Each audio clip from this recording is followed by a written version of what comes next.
of WGN Sports.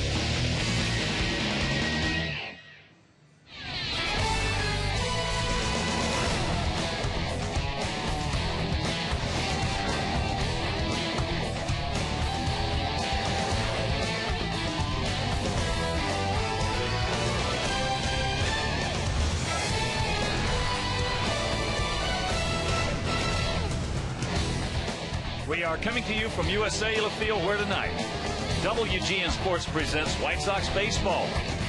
It's A.J. Pierzynski, Paul Konerko, Jermaine Dye and the Sox as they get set to butt heads with young Billy Butler, Miguel Olivo, and the red-hot Kansas City Royals. Hi, everybody, and welcome. For Steve Stone, I'm Ken Harrelson as we get set to bring you Game 2 of this three-game set. In the opener last night, things didn't work out too well. We had Mark Burley going for us on the bump through 6. Mark pitched well. Then in the 7th and 8th innings, things sort of came apart. We lost it 11-0. But Minnesota shut out the Tigers last night 3-0, so we still remain 6.5 back with 14 games to go. But the big story tonight is Jake Peavy. Jake Peavy going to the mound, and it's eagerly anticipated this his first start as the Chicago White Sox. So he threw the ball pretty well in his rehab starts, actually got set back by a line drive off his right elbow. He's 100%, and there is no pitch count tonight, so depending on how he goes, that's how long it'll be. If he has a real easy 6, well, they'd love that out of him, but we're going to see a guy who is a big force in this rotation for the next few years, and hopefully tonight he'll be successful. He's going to face a first-time starter in the major leagues, Dusty Hughes, the left-hander out of the system for Kansas City, going to make his first major league start. Now, he's been out of the bullpen a couple of times, thrown the ball fairly well, so it's a contrast in styles. A former Cy Young Award winner against a guy making his first start, and Hawk, this is one we desperately need. All right, sit back, relax, and strap it down, because White Sox baseball coming your way.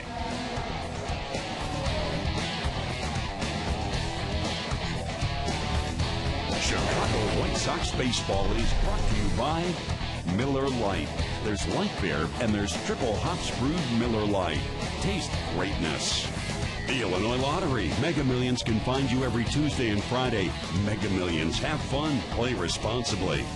By Ford. Check out Ford's exciting new vehicles at ChicagoFordDealers.com. And by Southwest Airlines. Southwest Airlines is ready when you are. Go to Southwest.com. Grab your bag. It's on.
Jacobs the DH, Cayaspo, Olivo, Gordon, Betancourt, and Anderson in center field and hitting ninth.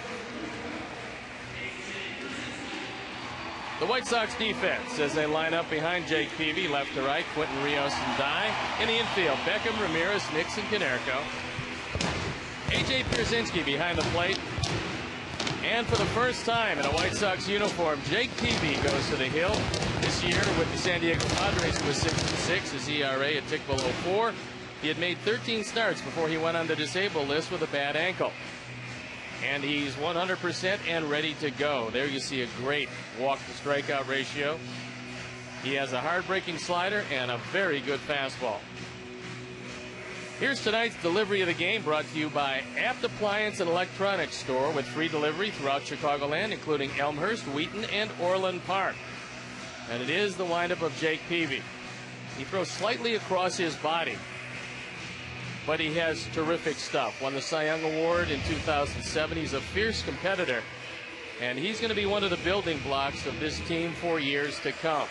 He wanted to get back on the mound before this season was over. And the umpires, it'll be Dan Bellino behind the plate, Gary Cedarstrom at first, Fielden Culbreth at second, and Jim Wolf at third. It's on a beautiful night for baseball here in Chicago. They throw the ball around the infield, and we're getting set for the first pitch from Jake Peavy. And I'll turn it over to my play-by-play partner, Hawk Harrelson. All right, Stone Pony, thank you. And once again, good evening, everyone, and welcome to White Sox baseball right here with WGN Sports. So happy you could join us for Game 2 of this 3-game set and Game 2 of this 10-day, 9-game homestand. 3 with Kansas City, 3 with Minnesota, and, of course, 3 with Detroit. So David DeJesus will lead it off. And the first pitch thrown in a White Sox uniform by Jake Peavy is taken for a strike. Peavy, 28 years old, 6'1", 195 pounds, out of Sims, Alabama. DeJesus hitting at 282, 13 homers. He's driven in 70. That pitch inside. And by Jake's own admission, number one, there is going to be a lot of adrenaline flowing. He doesn't know exactly how it's going to work as far as stuff is concerned, but he should have a little rust on him, being off as long as he was off. 4 months, I guess. As that's out of play. Well, I talked to some scouts about Peavy because this is the first time I've ever seen him pitch in person. I've seen him a couple times on TV. Every one of them started off the conversation when I asked him, tell me about Jake Peavy. Every one started off with, he's a great competitor. The only thing that worries me a little bit is the fact that great competitors, as that's inside, coming off an injury, especially a pitcher, sometimes try to do a little too much too quick. Well, there's no doubt that he's going to feel tomorrow like he's played in a football game. And I don't care how many rehab starts you have, there's nothing like getting on a major league mound with all that adrenaline flowing. He gone. 1 out. One of the great talents this game has ever seen, as you take another look. With that fastball right by him, and good movement. But one of the great talents we've ever seen in this game was a guy named Herb Score, who was a long time ago, for you youngsters out there, a long time, he played with the Cleveland Indians and finished up with the White Sox. But Ted Williams said he had the greatest stuff he ever saw was Herb Score. And he was hit in the face by a line drive off the bat of Gil McDougall. And he came back the next spring and he hurt his arm.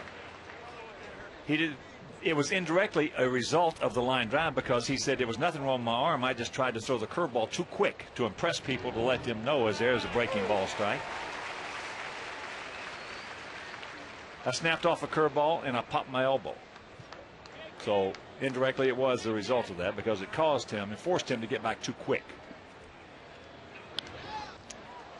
Mayer. Mitch hitting at 250, 3 homers, 26 driven in. Royals as a team hitting at 259 with a 4.66 ERA. However, lately they've been hitting the ball a whole lot better than they hit it for a long time this year. And if they had played this well, they wouldn't be eliminated as quickly as they were. Well, they've won 9 out of the last 11 and playing some pretty good clubs. Is that breaking ball into center field? Rios drifting back. 2 down.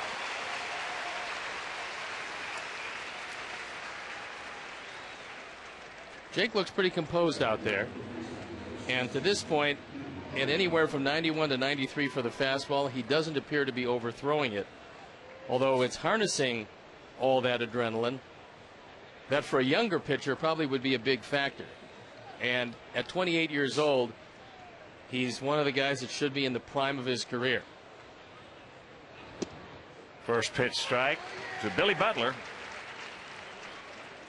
Butler hitting it .301, 17 homers, 82 knocked in. He was 2 for 2 last night with a couple of RBIs. He also has 47 doubles.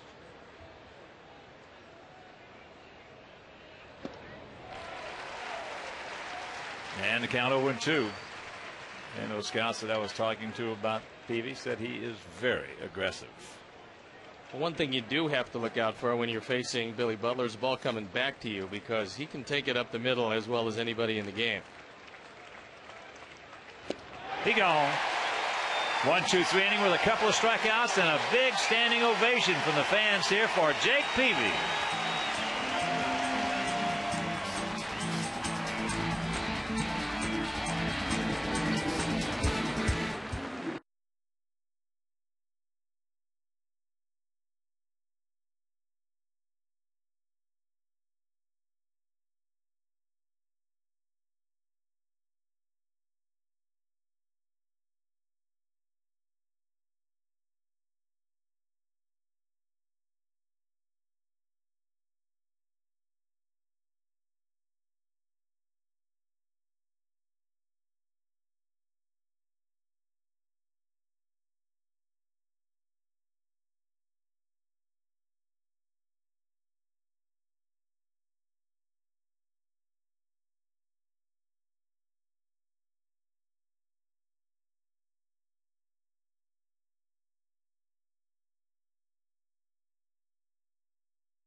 For Kansas City, left to right, DeJesus, Anderson, and Meyer in the infield. Gordon, Betancourt, Callaspo, and Butler. Olivo behind the plate, and Hughes on the hill.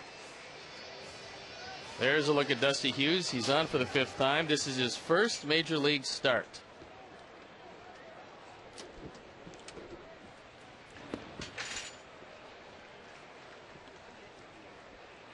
And before we show you our picks to click, you at home select yours as the count 1-0 to Jason Nix.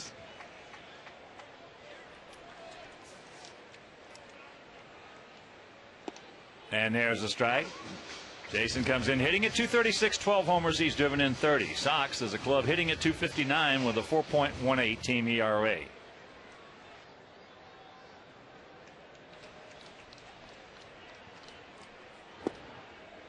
That's inside. Sox 40-33 here at home. 32-43 on the road. Outfield, for the most part, straight up, spread out. Just about equidistant. Maybe a small gap in right center as there's a ground ball hit down to Gordon, who bobbles it, controls a high throw. So that'll be an error for Alex. That's his 8th miscue.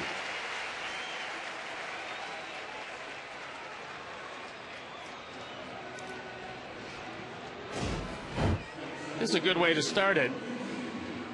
This is an easy play, and I think Gordon just took his time and then threw it way high and wide at first base. So Jason able to beat it out because he's hustling down the line, not taking anything for granted. So here's Beckham. Hitting at .270, 12 homers. He's driven in 54, just drills one into left center. So a big turn. Gordon will pull up go to first base. Runners at the corners, nobody out.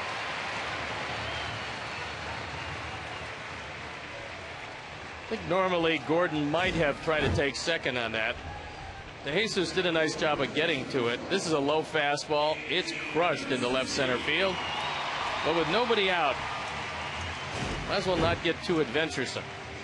And Beckham just unloaded, didn't wait, has never seen Hughes. Nobody on the White Sox has. But he sure liked that low fastball.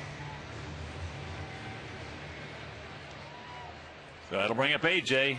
The hitters, as a rule, will generally tell you what they like or don't like.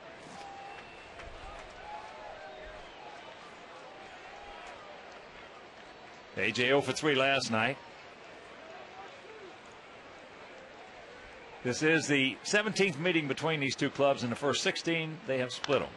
There's a shot, base hit. Well, Gordon's going to make the turn. Nick scores, and it's 1-0 good guys. We'll take that unearned run. One of the things that I talked about when AJ moved into the 3 spot was that his RBI total was going to rise dramatically. And it has that because he's usually got a couple of guys in front of him who can run. He just takes the first pitch, drills it through the right side, and he now has 47 runs driven in, and Beckham easily coasts into third base. So far we haven't seen a Hughes changeup. We haven't seen a breaking ball of any sort. And the fastballs that we've seen have been less than overpowering. Well, we haven't seen many get back to Miguel Olivo. No, he doesn't know how good his stuff is yet. Paulie takes ball 1. Konerko hitting at 283, 26 homers, 83 driven in. Minnesota defeated Detroit again. 6-2. And the count 2-0.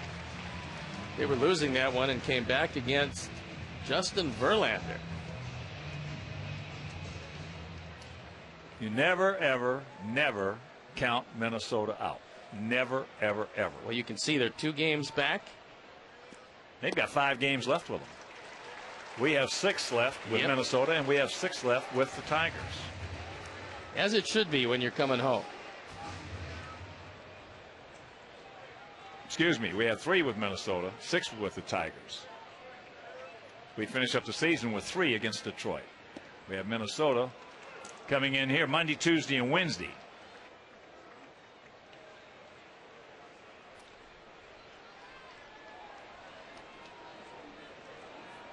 Three and 1 to count.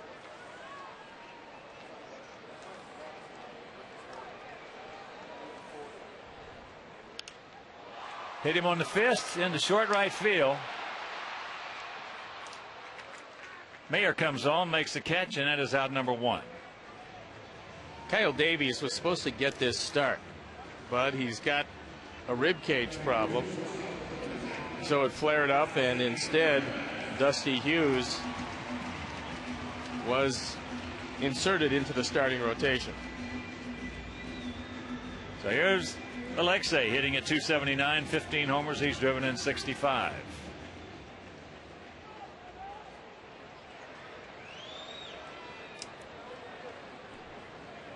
Now feel the same. Straight up, spread out, about equidistant. Takes a strike on the inside corner. Hughes not a big guy. 5'10", 185 pounds.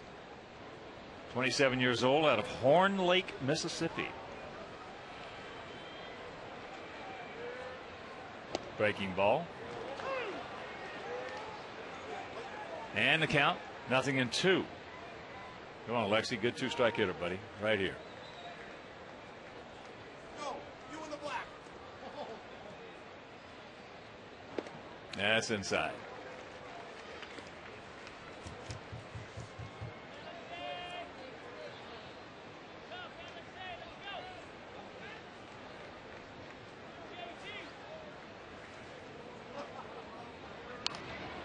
Just flip that one up there. It looked like he really tipped off the breaking ball there. And if he continues to do that, the more the hitters see of him, the easier it's going to be to read this. He just short-armed a curveball, just try to get me over. That can work once or twice, but it's not going to work into the second or third inning. And that's fouled away. So the count hangs at 1-2. This is a big hitter for Hughes right here, because if he can get out of this, no runners on first and third, nobody out. That's going to boost his confidence a lot.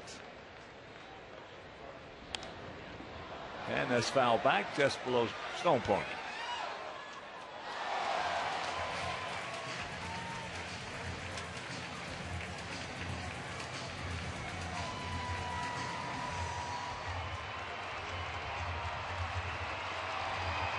Outfield straightaway, not overly deep. De Jesus is playing Alexi as a pull hitter. They're giving him the gap in left center, and De Jesus is taking away the line in left.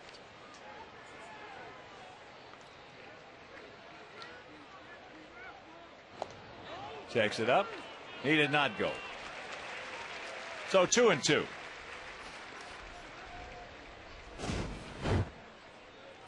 Gary Cedarstrom on the call. That was close.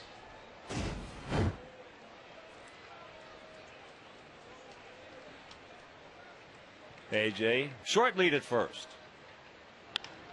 Oops, he's going to get out of it. We pick up one, we'll blow another outstanding chance to do some real damage. We lead at 1-0.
Off here in the top of the second inning. Sox on top 1-0 as you peruse our Southwest Airlines tail of the tape. Takes first pitch strike. Jacobs has faced Peavy more than any other Kansas City hitter. He's faced him 10 times, has 1 hit. And that 1 hit left the park. Well, the one place you can't pitch him is down. You want to keep it in off the plate, that's one thing, but down and out over the plate, Jacobs can probably hit it as far as anybody in this league. Good pitch, slider, just wearing him out. Well, after a fastball in the same spot, he throws him a slider that looks like a fastball until the last instant. Perfect location, well in off the plate. If he hits that, it's going either one of two places. Now he gone. 1 out. 3 strikeouts. See, they're going off his knee. are going in that dugout, the first base side. Great pitch when you're ahead of a hitter. You take the hitter's strength, which is low, and you go lower than low and get him out.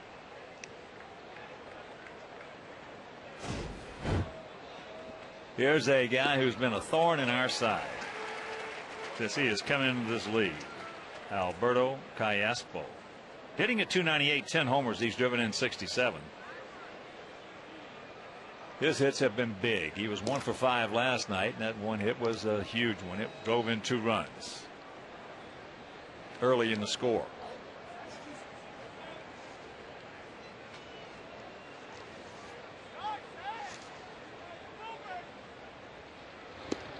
Breaking ball strike. And the count 1-2. Callaspo, much better right-hand hitter than a left-hand hitter, although a little more power from the left side.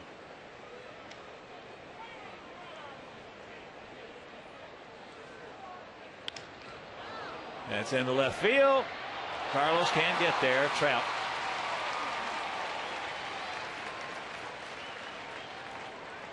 Sometimes a hitter just has your number, and Callaspo does that. This fastball is up, and that line drive sinking right in front of Carlos. He comes in, tries to make the play, and then when he realizes he can't, does a very nice job of smothering it. And he tries to sell it to Jim Wolf, showing him the ball, and said, yes, that is the ball, but it hit the ground. Callaspo came into this game hitting .326 against us this year with a homer and 9 RBIs. In his career, he's hitting .333 against us. Here's a man who had a big night last evening. Yellow Levo. He's had a pretty good year. He was 2 for 3 with a homer and 6 RBI. 2 homers, excuse me, and 6 RBIs.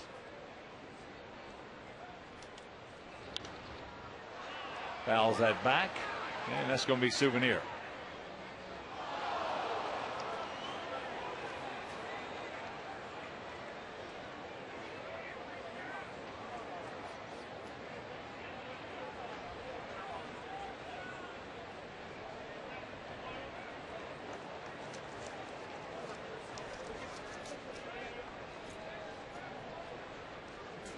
Peavy, Cy Young Award winner in 07. He was 19-6 with a 2.54 ERA with the Padres.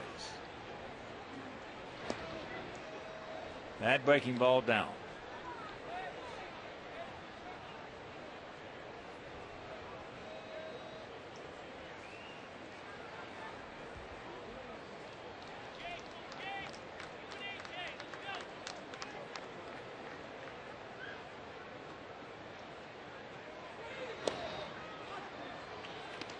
That misses, and the count 3-1. And Jake talking to himself a bit as he's falling behind, and now he realizes he's got to make a real good hitter's pitch to a guy who's swinging the bat well. Short lead by Callaspo. And he walks it. So 1 out, 2 on. That'll bring up the third baseman, Alex Gordon. He had a hip problem for a good portion of this year. Just coming back now. And the sky's the limit as far as Gordon is concerned. He's got pretty good power to all fields.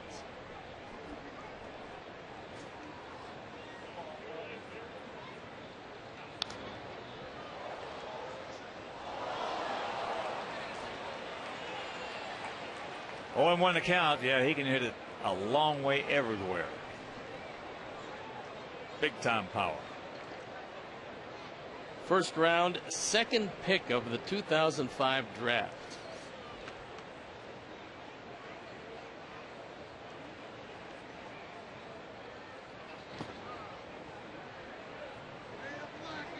AJ with a very good stop on a ball in the dirt.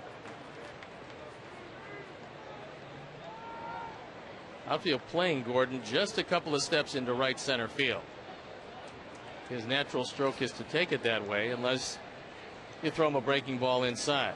We've got Jermaine well off the line in right.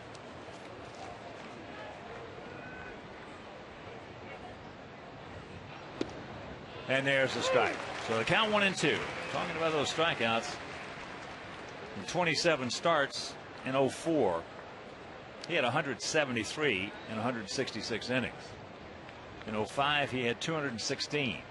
In 06, he had 215. And in 07, he had 240. And you don't have that kind of strikeout record unless a couple of things. One, unless you throw in the mid to high 90s, pitch that way. And the other, unless you pitch inside.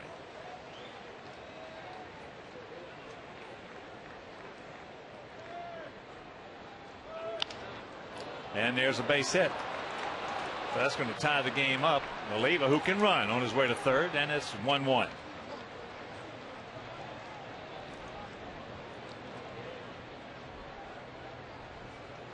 That time Jake got a little too much of the plate. They were playing him as a pull hitter in the infield. You see where AJ wants it. This ball was out over the plate, and Alex Gordon takes it right back up the middle. RBI number 14. As we told you, he had a hip problem, sidelined him most of this season.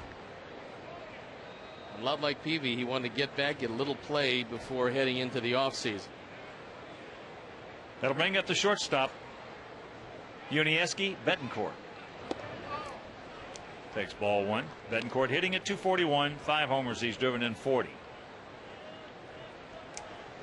Boy, here lately it seems like we get men on first and third, nobody out, can't score them. We get men on first and second, nobody out, can't do anything with it. We get men on second, third, can't do anything with it. Somebody else gets men on first and second, boom, base hit. It's amazing. Gets in that syndrome.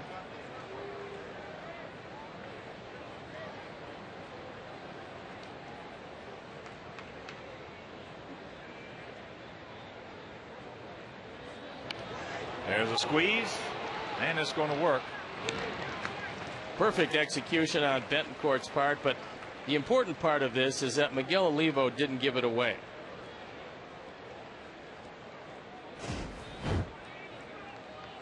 Peavy never saw him coming. Otherwise, it's a completely different pitch, and Betancourt was able to get the bunt down. He drives in his 41st run. You see how late he's coming. He started when Peavy was already in his windup. He never saw it. And as critical as the bunt is, that's how critical the timing is for the base runner at third base. There's a broken bat looper, and it's caught. But they come up with a pair to go to the bottom of the second. It is 2-1 Royals.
This is on Zach Greinke. Now, the Royals right-hander has put together a tremendous season, ranking in the top 10 in wins, ERA, complete games, and strikeouts.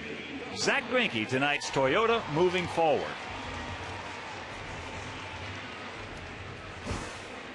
He indeed has had one heck of a season. Out of Popka, Florida, the Blue Darters. Well, he's going to be right there in the thick of the race for Cy Young, as is Felix Hernandez, who won again last night. Either way you go, you're right. It's one of those years. And you got CC Sabathia, so Josh Beckett, no end of contenders for it this year. Well, you'd certainly like, I believe that MVP should come off if at all possible, a winning ball club. Same thing for Cy Young, if at all possible. But this guy right here, Zach Greinke's got to be right at the top of the list. In fact, if I had to vote, it'd be Greinke. Well, if you look at all of his numbers, strikeouts, earned run average, obviously 14 and 8 is pretty impressive, but you realize he didn't get a lot of offensive support in a lot of those games. 3-1 to count to Jermaine. Jermaine hitting at 248 really has been struggling. 25 homers, 72 knocked in.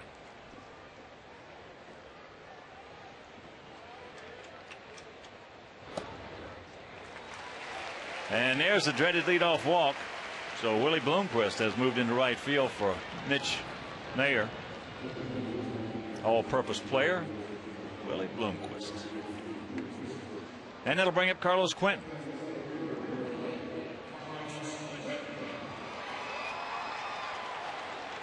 Hughes keeps the ball down, and Carlos Quentin loves the ball down, so this should be a pretty good matchup for Carlos.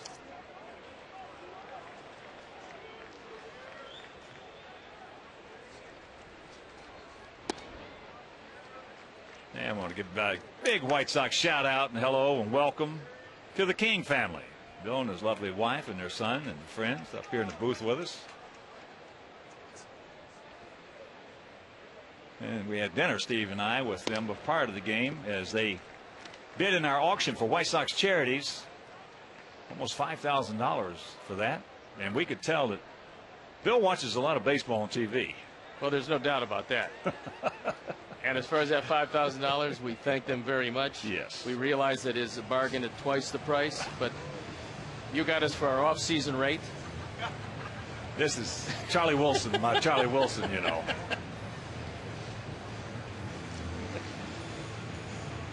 A meeting at the mound. Goes briefly. There they are, over WGN, going all over the world. Wait a minute, the prettiest, stand up. We got to get the prettiest. There she is. All right. 2-0 the count.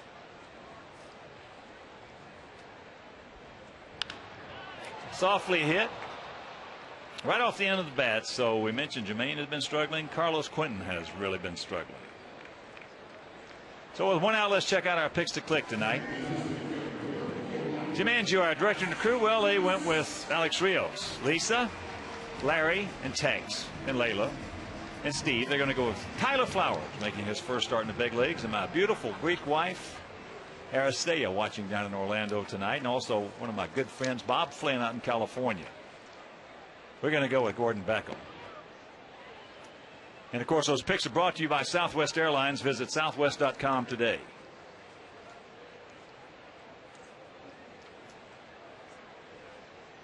Want to know the count to Alex. Alex struggling as well. Hitting at 242, 15 homers, 65 driven in.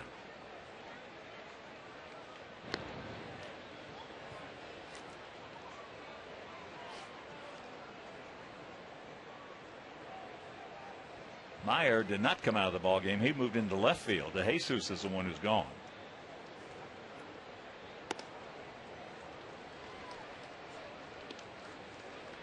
And the count 2-0.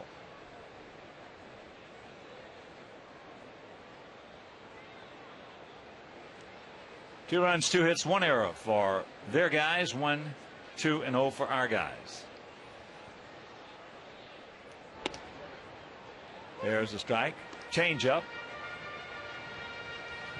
That's one of the secrets of pitching, to get anything other than a fastball over in a fastball count. Well, you know the guy that brought that into prominence back in the 60s. Prior to that, 2-0-3-1, here it came. Fastball. Tee it up, let it fly. Grip it and rip it. And all of a sudden you got a guy named Catfish Hunter came into the league as a youngster, did not throw hard. Had about the same kind of stuff as Mark Burley. Every time he was 2-0, it was an off-speed pitch. 3-1 off-speed pitch. 3-2 off-speed pitch. And he could get it over, and that revolutionized and changed the way pitching has been, you know, since the 60s. Well, you got guys still looking, and will always be looking for the fastball. It's really difficult to look, especially if a guy has a good hard slider. You can't look for it because you can't hit it. That was a straight change, and Hughes got that ball up. Unfortunately, Alex got around a little too quickly on it. Well, before you hurt your arm, you're a hard thrower. Then you hurt your arm. You came back and you won a Cy Young Award. What was your MO on 2-0-3-1, according to a strong right-handed hitter? Always a breaking ball, but a different one than the wipeout breaking ball, just to get me over. Because hitters, when they see the spin, they usually don't want to hit that pitch. They want to sit back and get you in a situation where they can guess fastball, see the backspin on the ball, and hit that.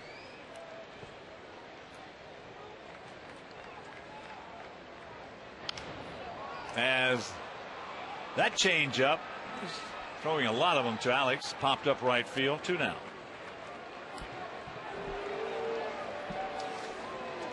Book a White Sox group outing or party area today. You can save on each ticket for a group of 20 or more fans, whether it's the warning track, fan deck, or individual game diamond suites. They're all available. Call 312-674-1000 or visit whitesox.com.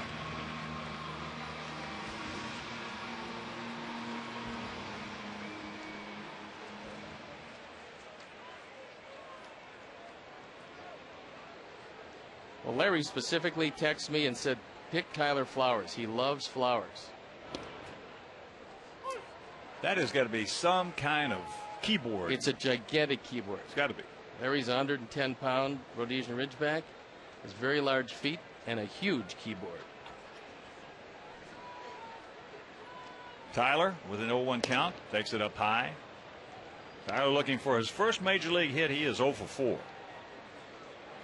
This young man right here, along with Beckham and some of our other youngsters, they're going to be the faces of our franchise for many years. He is as strong as anybody in this game.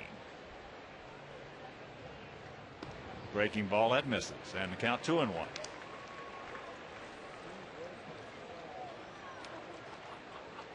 We've mentioned this story before about Tyler. Steve and I would go over to the other fields and watch him in spring training. And it was interesting. Steve saw him take maybe 4 or 5 rounds, which was, say, 50 swings, 6 rounds. I saw him throughout the course of the spring take a lot more. Only saw him at maybe 4 or 5 balls foul in all that time. It was an amazing display. We were looking at the AA team, which became the Birmingham team, and it was just loaded with talent. And they had a magnificent season down there. That was probably the best AA team in baseball. So a full count, but when you get a youngster, he's just 23. When you get a youngster that strong at that age, it's almost unheard of to not see him be hitting balls foul into the seats right over the third base dugout or down in that area because they want to show off their strength. He kept everything in play.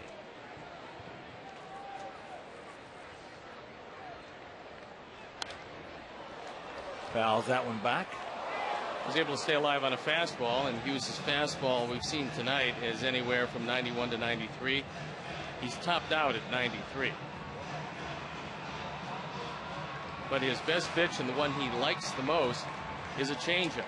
I wouldn't be surprised if he threw it here. Well, he started off not throwing it. Now to Alex, he threw 4 in that sequence.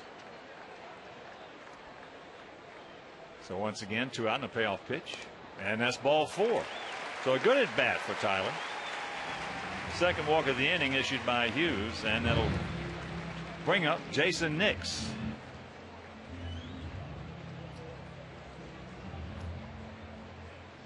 You know, the guy I mentioned in my pick to click along with Harris, Bob Flynn, he was the best baseball talent I have ever seen not to play in the big leagues.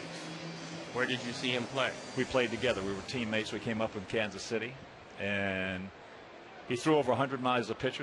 He got one of the biggest bonuses, if not the biggest at that time in baseball. Threw over 100 miles an hour, could hit the baseball 500 feet. What stopped him? His temper. He had the club made one spring. As far as we were concerned, he made 8 appearances, given up no runs, only a couple of hits, struck out everybody he faced, and they sent him down to work on his bunting. That's good. Well, that was not unusual back in those days in that time zone. So when they told him he was going to go out, he got upset. He hit the manager's door with his fist, with his left hand. He was a right-hander. Broke his left hand. When he was rehabbing it, had the cast on, he would be throwing on the side. He changed his motion, hurt his shoulder, and there went his pitching career. So indirectly or directly, it was his temper. Great guy. 1-2 the count with 2 out, 2 on here in the bottom of the second inning. 2-1 bad guys.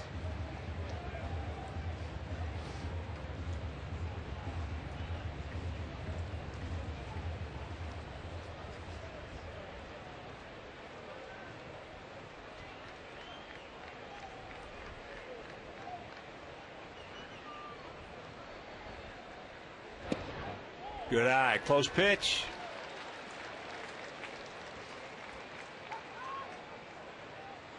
(6-2) Minnesota over the Tigers. If you're just tuning in, that at the Twinkie Dome.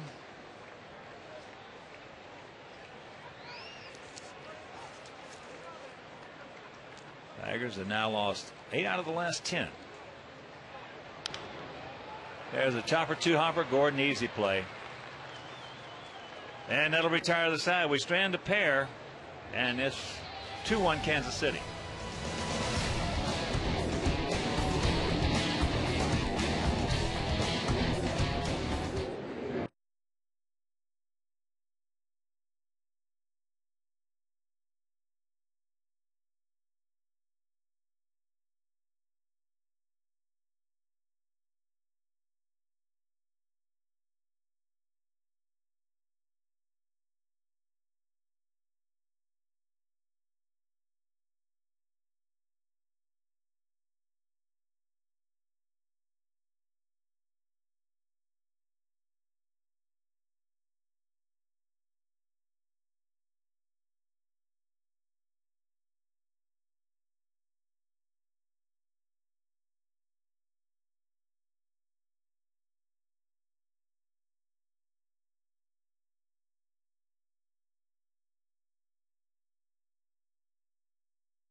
Top of the order.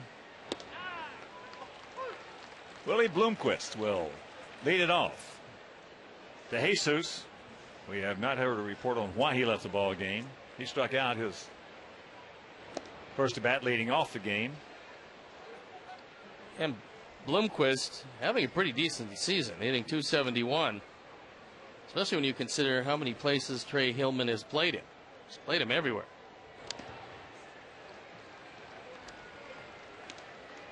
One and two the count. And my son Casey thinks that Bloomquist is a Tony Graffinino lookalike. Close. Count hangs at 1-2. Also, they're similar players in that you can put them just about anywhere and they'll give you a pretty good day's work. Well, Tony was one of my favorite people and one of my favorite players when he was with us. All-purpose player. He gone.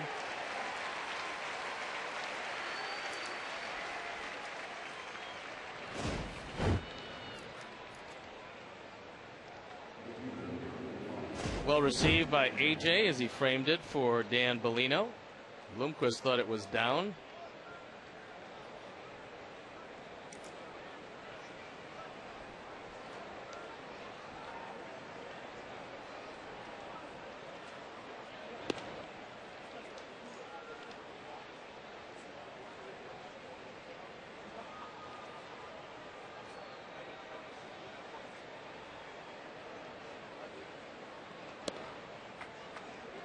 Two and 0 the count.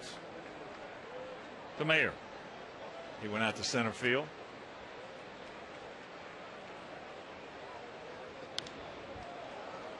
Got a good pitch to hit right there. Couldn't do anything with it. He's got some pretty good speed. Doesn't have a whole lot of power, but he hits the ball all over, so you can't defend him any one way. Good pitch. Ate him up. And 2 down.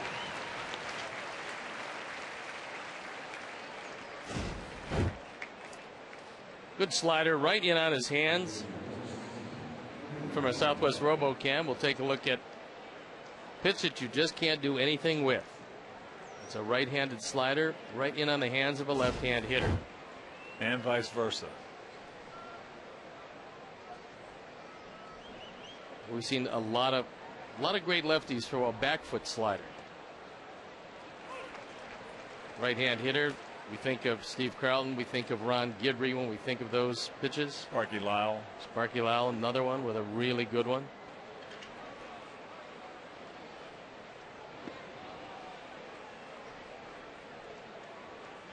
Gary Peters of the White Sox.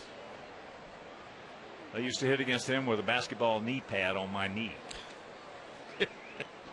He couldn't get far enough away from the plate. He was trying to take it off. Trying to take that kneecap right off my knee. Well, this is a young man at bat that's got a brilliant future. He is one strong guy. He's got a chance to be a monster.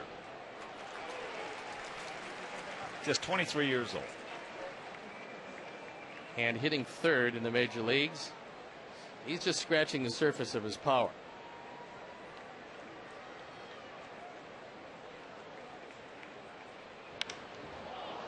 That ball's hit deep and out of here. And on cue, he takes it out into the lair of the Bertucci boys, the Miller Lite Bullpen Sports Bar. Peavy got that fastball up and away, and Billy Butler, for the 18th time, takes it out of the ballpark. He's now driven in 83. Well, when a couple of years from now, maybe sooner, maybe 2 or 3, this guy has got a chance to be in that 35 to 45 home run club. There's no doubt about that, even in a park that's not conducive to home run hitters. No, he's strong enough. There's that slider down and in, and the count 0-1 to Mike Jacobs, who struck out on a good breaking ball down and in.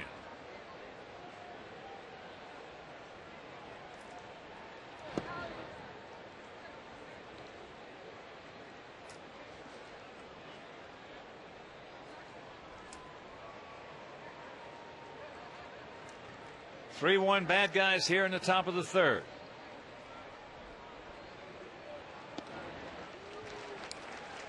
A little string on him right there, and the count 1-2.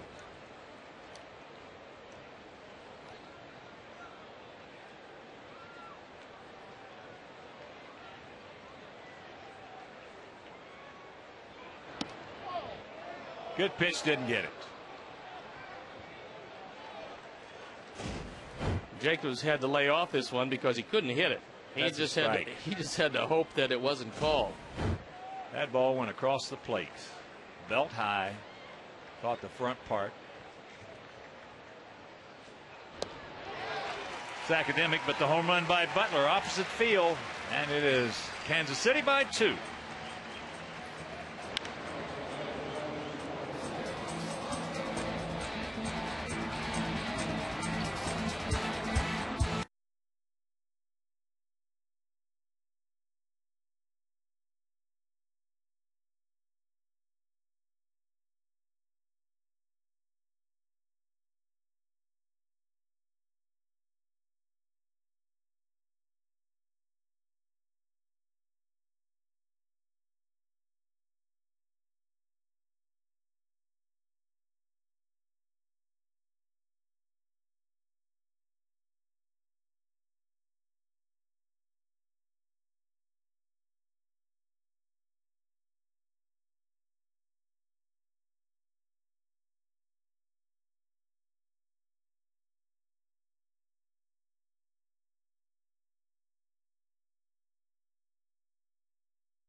That's the story. 3-1 Royals. It'll be Beckham, Pierzynski, and Konerko to face young Dusty Hughes. And John Buck is now taken over behind the plate. So a short night for Miguel Olivo.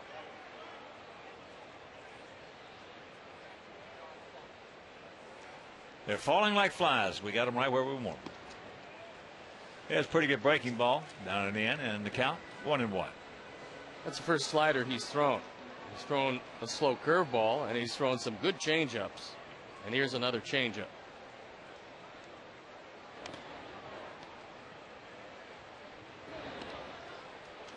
So the count 1-2.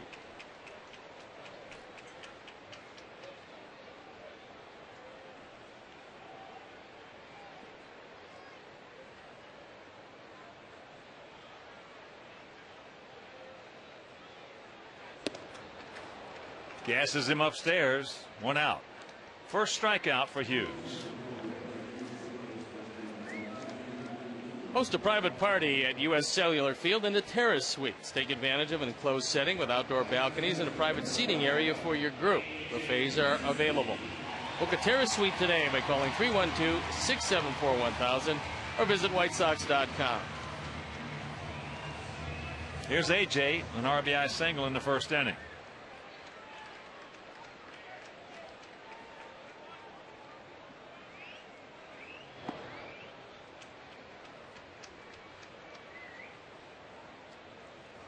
Another left-hander that the Sox seeing for the first time. That can get a changeup over the plate. And all Sox fans know what that means, that we have had tough times against first-time starters against us, left-handed, to get a changeup over. Not good.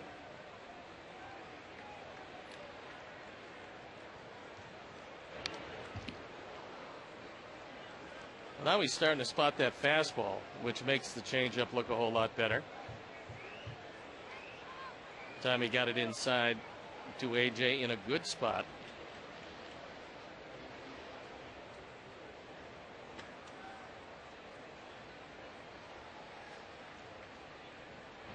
Drop down, breaking ball. He's got some angles on him too. So he strikes out Beckham, he strikes out AJ. That's the first time he's dropped down to any of the left-hand hitters.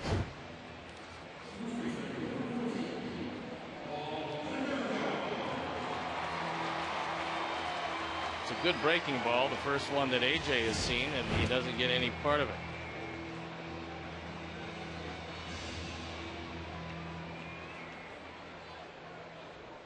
Here's Konerko. He popped up to right field. That's high, that's long. He looks up. You can put it on the board. Yeah.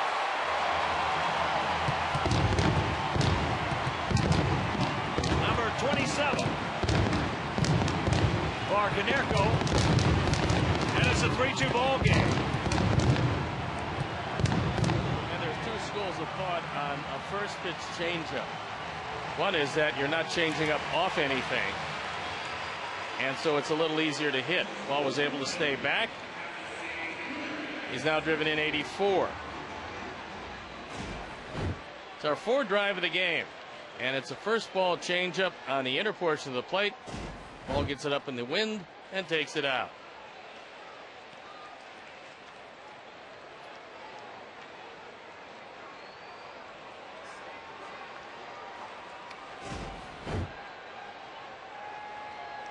You can wait back long enough. That changeup, especially one that's up, is very hittable. There's a little nubber out in front of the mound. He gets it, tosses over to Butler, and that'll do it. But the home run by Konerko will go to the fourth. Kansas City by 1.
Alberto Callaspo takes first pitch strike here in the top of the fourth inning in a 3-2 Kansas City lead. Callaspo has singled and scored. He started off that 2-run second with that 1-out single. And Quentin is there. 1 out.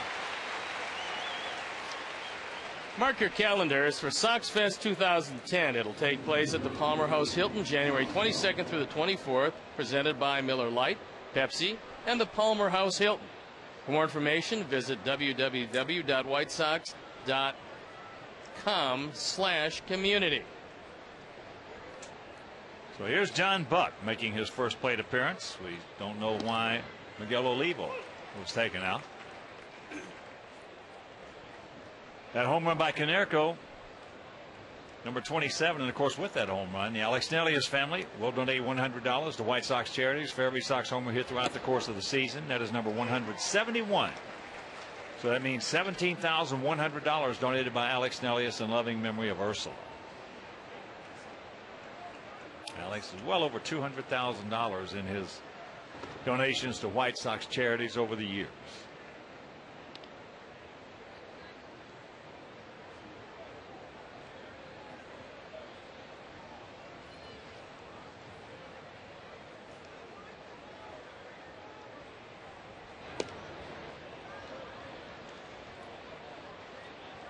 Two balls, two strikes.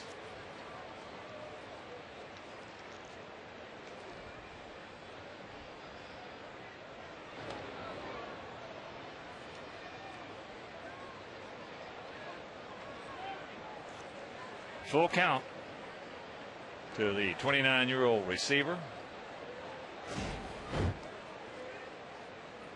And Jake knew that if he could throw one slider over the plate after getting him 0-2, he would get him. That one got a piece of AJ.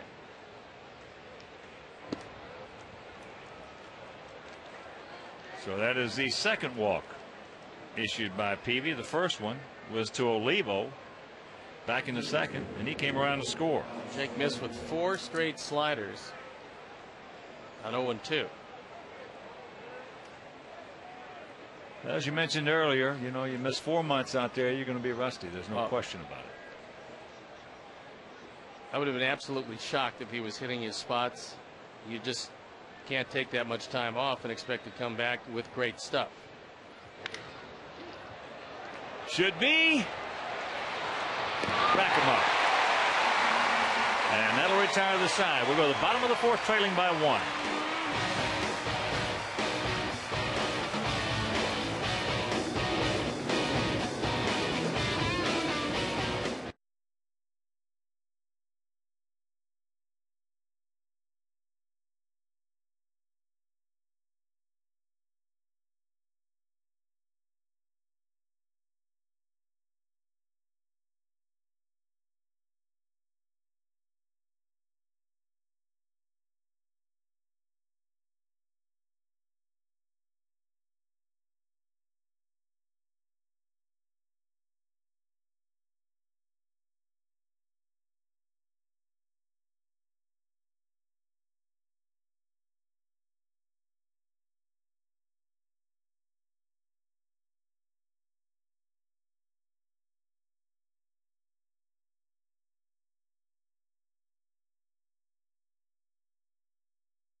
Bell's fourth meal. That's a meal between dinner and breakfast, open till 1 a.m. or later.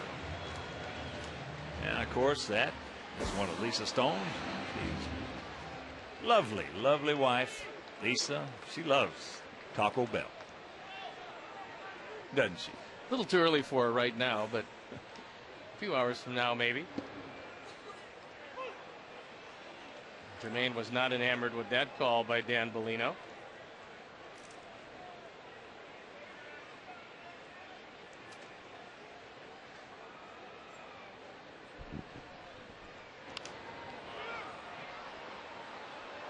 JD jammed himself right there, and that's going to fall for a base hit. He'll take it.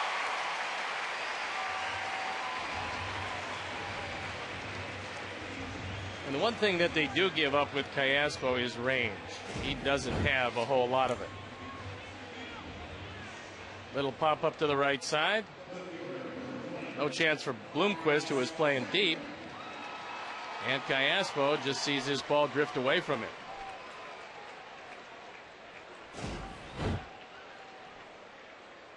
So here's Quentin. Carlos hit one right off the end of the bat, a little soft. Soft looper to Gordon at third. Takes ball one.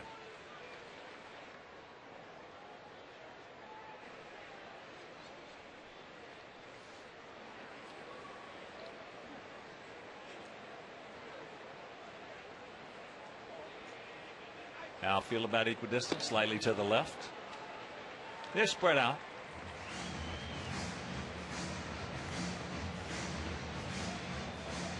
And the count 2-0.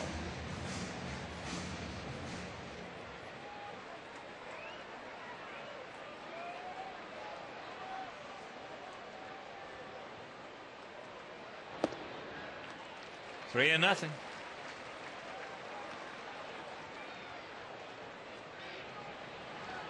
I think you got to give Carlos a 3-0 green light.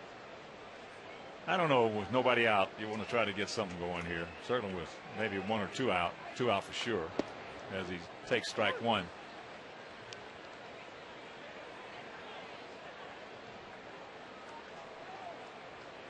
But Carlos, we got to get him in the last 14 games heated up a little bit. We got to get.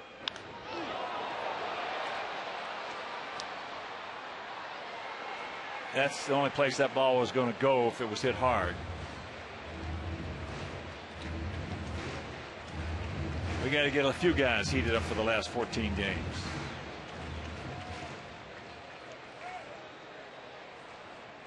We've got some guys who have really scuffled for the last month. And that's ball four. So first 2 men aboard, and that'll bring up Alex Rios. He popped up to right field. Buck going out to talk with Hughes about a different set of signs they'll use with Jermaine Dye out at second base. Wanting to settle his youngster down, and this is his first major league start.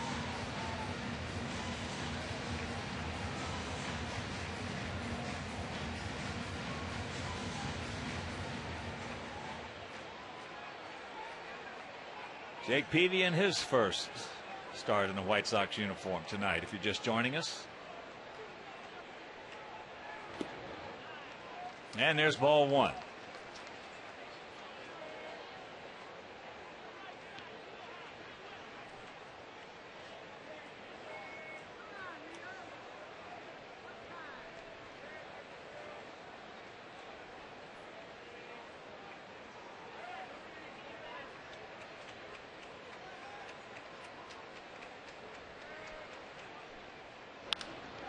And that's by him in his center field. So JD is going to come around. He's going to score.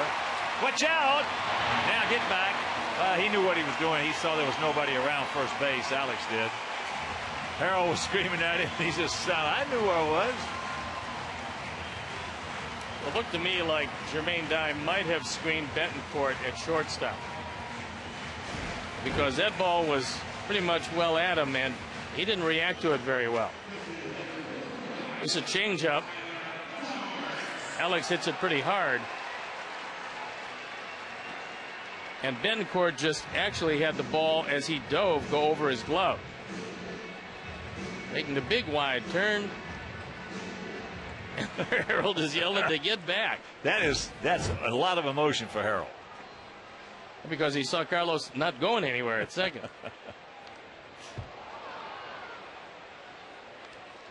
So Tyler squares around the bunt, just jabs at it and fouls it back.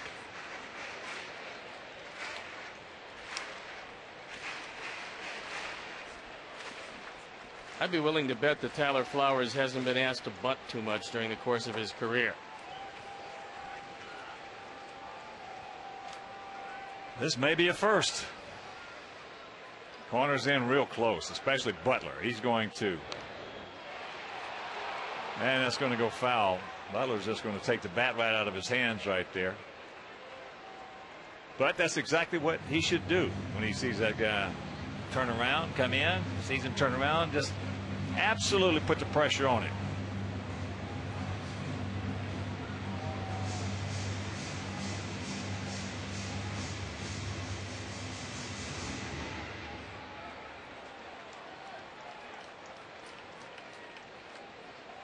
But now Tyler's in the hole 0-2.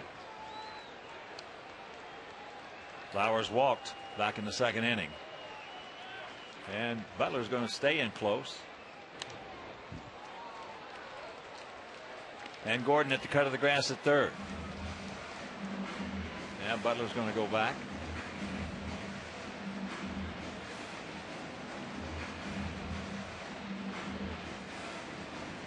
I love to see an aggressive first baseman.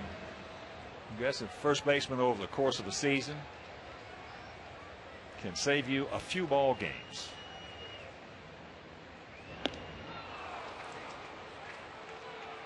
One out.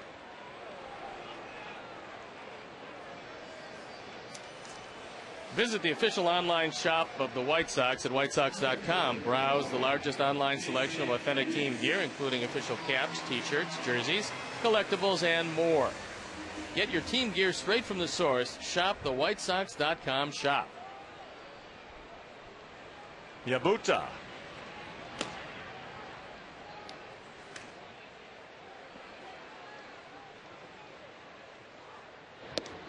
There's first pitch strike to Jason Nix, but if you get an aggressive first baseman, he can save you not a bunch, but he can save you a few ball games over the course of a season without ever touching the ball. Eddie Murray was terrific at that for a few years at Baltimore. I mean, he would put so much pressure on the hitter that the guy would panic because Murray would be staring him right in the face. He would be good. Jeff Bagwell was. I didn't see him at play. it. They tell me he was as good as it got. He would make plays on the third base side of the pitcher's mound and then get the guy out at third base. I saw him against us in this ballpark in interleague play. Catch one in the fungo circle on the third base side. And that's surprising because he charged as well as anybody. Jeff Bagwell was one of my favorite players, and unfortunately I didn't get to see him play that much. He's one of the few guys I ever saw, Hawk, that his stride was actually a touch backward. Never seen anybody hit like that. I wish when I played I could have thought of that. He was the first guy to ever do that. Then he got a lot of other guys to do it. Sammy Sosa would have the toe tap, and then come back. Fouls that one back. You have to have really strong hands to be able to do that, and Bagwell certainly had strong hands. Jason's been rolling over the changeup. That's one of the reasons why he's grounded to the left side twice. Well, the first time was hard that Gordon couldn't handle, not because it was hit that hard, but anyway, it led to an error and a run scored, and that's outside. 2-2. Yeah, but I never got the chance to tell Jeff Bagwell how much I enjoyed watching him, because every time Houston would be on the television, if I had a chance, I'd watch him. Just primarily to watch he and Biggio.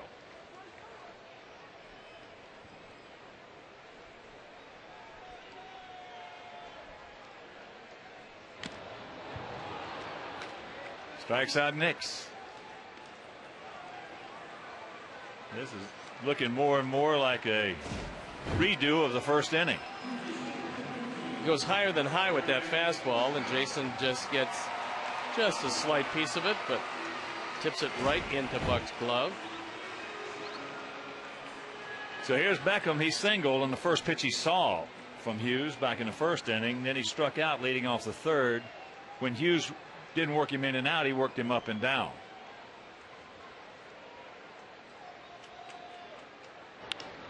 That ball hit hard into center field, but Anderson is there, makes the catch, and that'll retire the side. We did pick up one, and we did tie it at 3.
Subway. Just be the 500th texter to text Subway to 97999. Go to WGNTV.com for complete information and rules.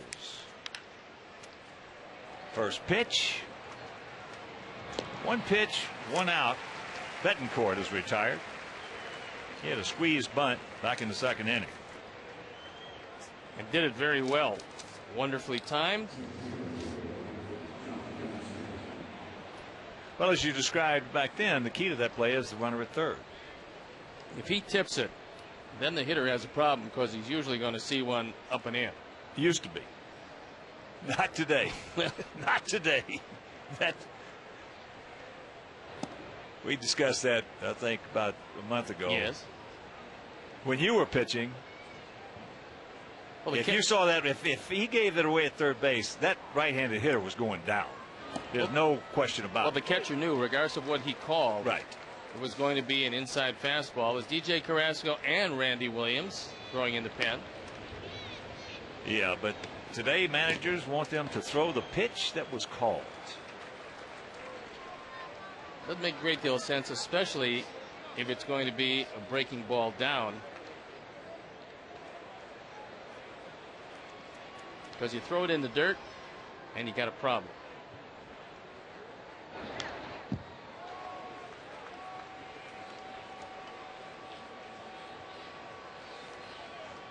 I'd like to have a dozen golf balls for every time I've seen a right-handed hitter at the plate with the squeeze play on. You can't believe how fast he hit the dirt. A couple of them hit their dirt on their shoulders.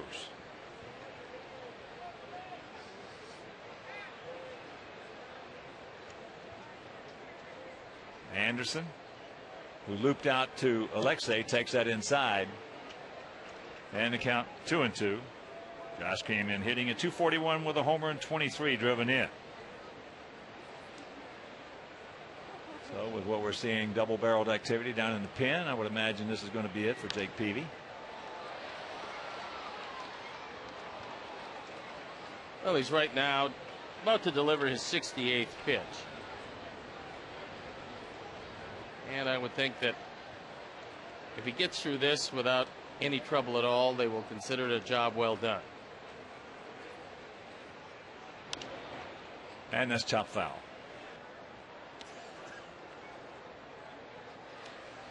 Well, I must say he has done a better job than I anticipated. He's thrown the ball about the way, never having seen him pitch in person, about the way I hoped he would. Softly hit. I like the way he's pitched inside, especially to the left-handers. Well, I think he's going to do a whole lot of that because his slider to the left-handers is devastating, and that's one of the ways he gets a lot of strikeouts. But he's had a pattern with that tonight. Before he's come with that slider, for the most part, he's busting them way in with a fastball.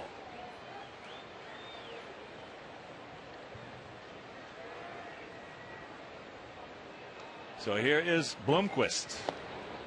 Willie's been to the plate one time and struck out.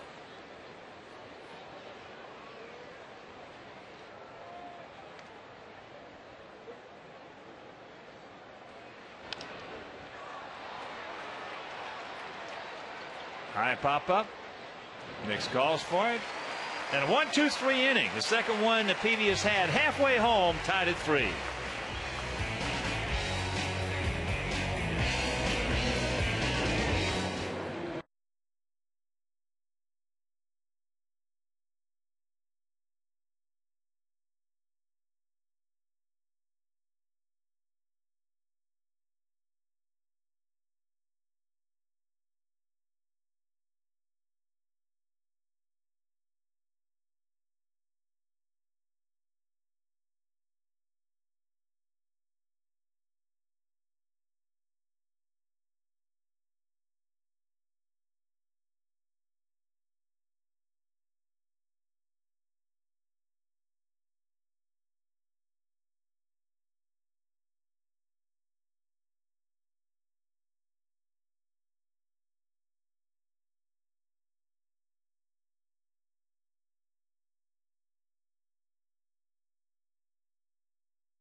And with Don Cooper and Ozzie going, look, we would like you to take a seat.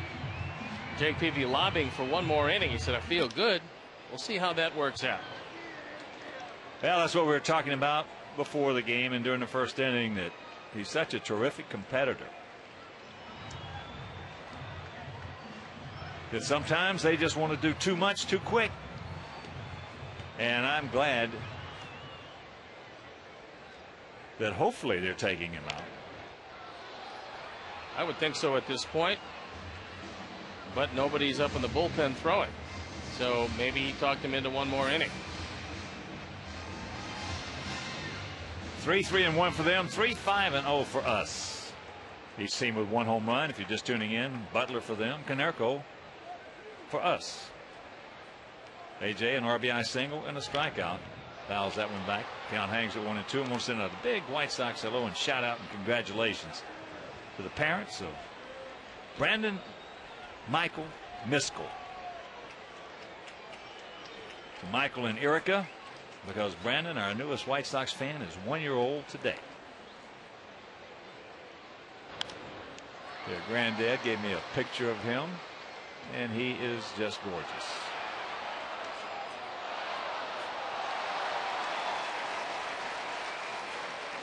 He's a handsome young man.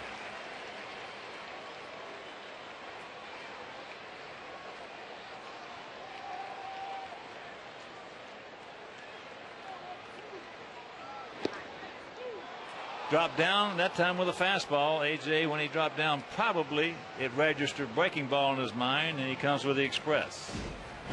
Well, last time he got him with the sidearm curveball, and this time he throws the fastball. And you very rarely will see AJ strike out twice in a row, but you just did. Well, he hit two great spots on him, with first with a curveball and then with the fastball. That's the only left-hander in the lineup, so he's breaking out a couple of different angles for the left-hander. Here's Pauly, 1 for 2. Popped up to right and then homered, his 27th, with 2 out in the third inning.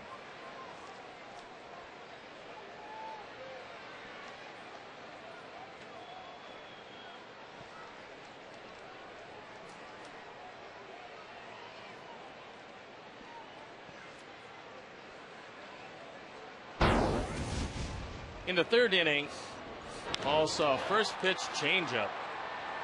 Took it out of the park by plenty. What is Mitch Mayer jumping for? That ball hit the MasterCard sign on the back wall of the bullpen. I think he was looking for the extended catch. Yeah, his chances of getting that were not real good. Yeah, and the other one was gone. The 2-1, no. A little too much time for Pauly.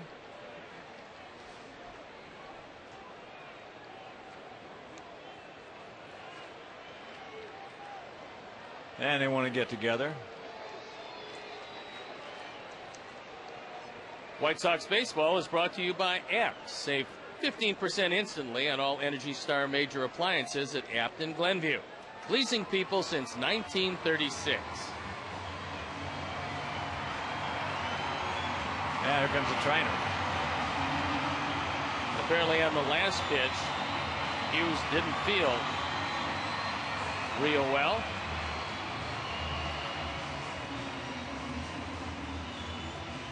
Trey Hillman coming to the mound.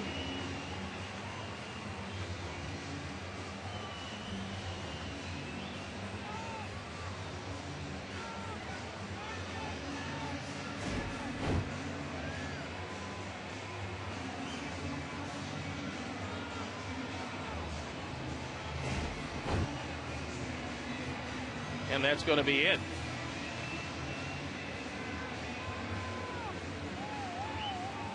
This is the third Kansas City player to leave this ball game.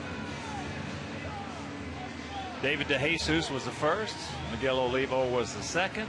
We have not heard anything about either one.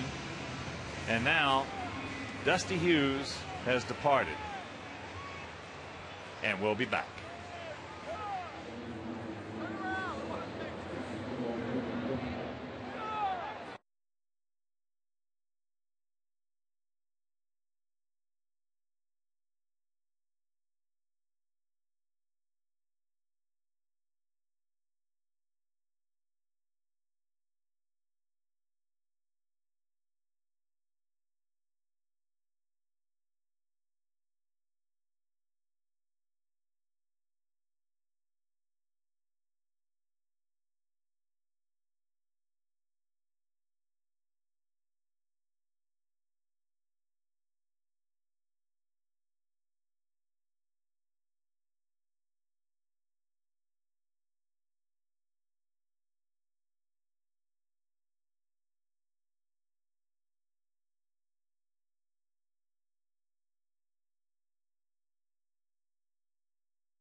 And it's Yasuhiko Yabuda. And of course, he gets as much time as he wants to loosen up, but he was up already in the bullpen. So it shouldn't take all that much time. And he's had a very difficult major league go of it this year. On for the 7th time, his ERA 12.15. He's given up 14 hits in 6 2/3 innings, along with 9 earned runs. And that's not too good.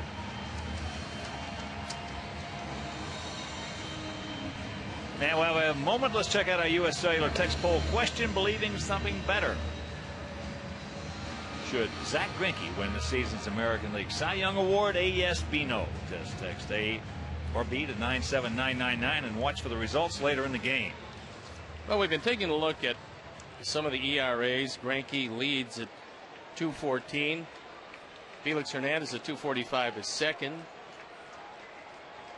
As far as wins, it's Sabathia with 17. Verlander with 16. He lost today. Complete games, Greinke was 6, trailing only Halladay. Strikeouts, Greinke second behind Verlander. So you can make a good case for Zach Greinke. He's my choice. As there's a strike on the outside corner, and the count 2-2 to Paulie.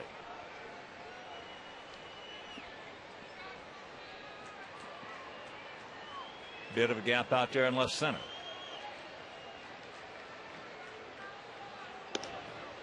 Up high, full. Full count to Konerko.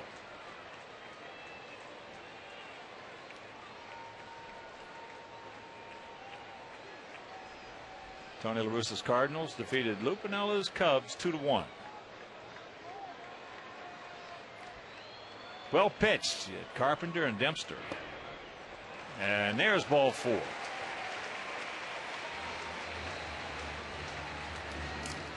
Those are two of my favorite pitchers.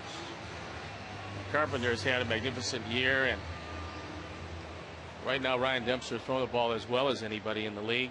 Yeah, two of my favorite pitchers. I love to watch both those guys pitch.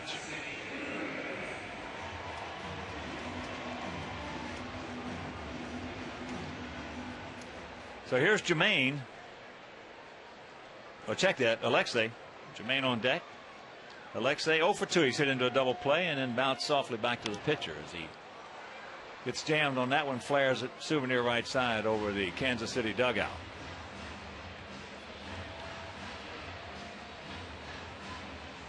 Just tuning in, Minnesota beat the Tigers 6-2 at the Hubert H. Humphrey Metrodome.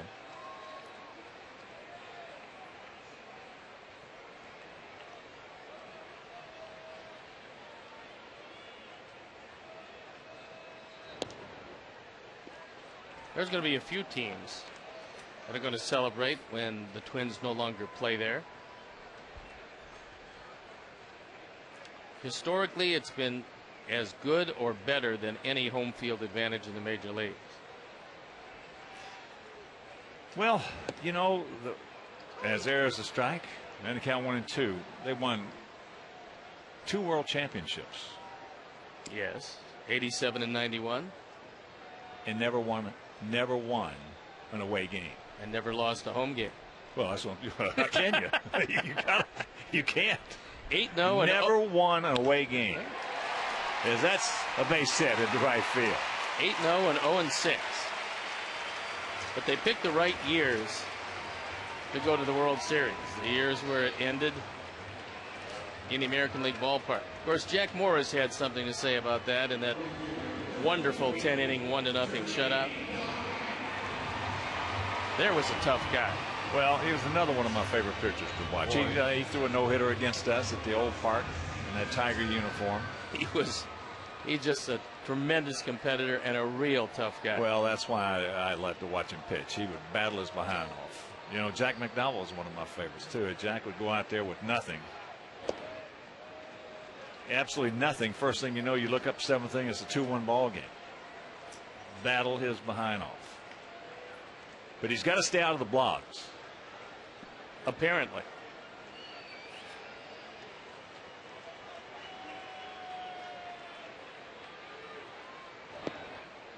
Two 2-0 the count to Jermaine, who has walked, singled, and scored. Ibuda signed a 2-year deal with the Royals back on November 28th of 07. Was a 12-year veteran of the Chiba Lotte team in the Japanese League and was 15 under 500 there.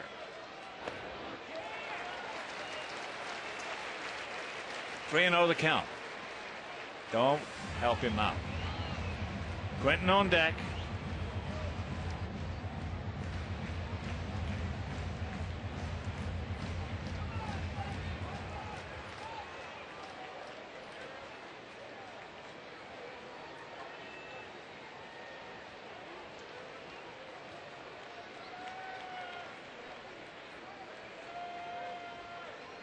Watch out. That'll load him up.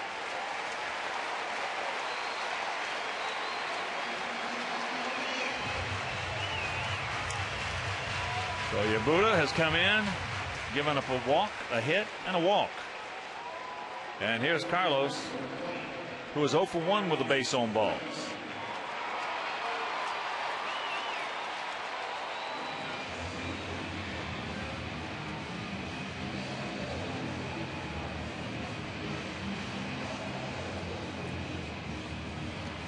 So former southpaw in the big leagues, Bob McClure, now the pitching coach for Kansas City.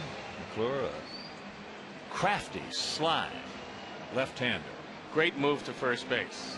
Great movement on his sinker, too.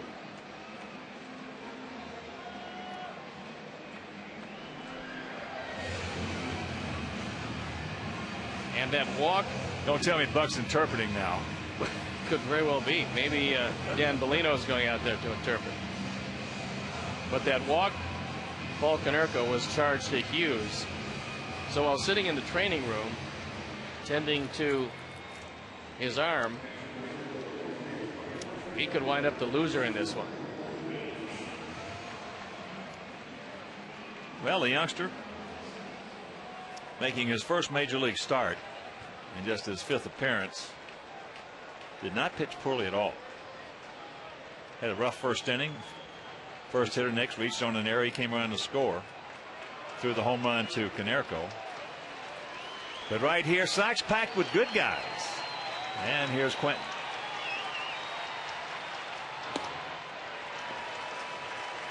That changeup way high.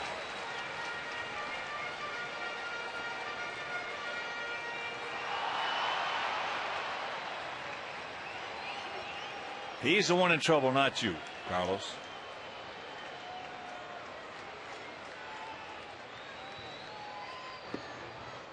And the count 2-0.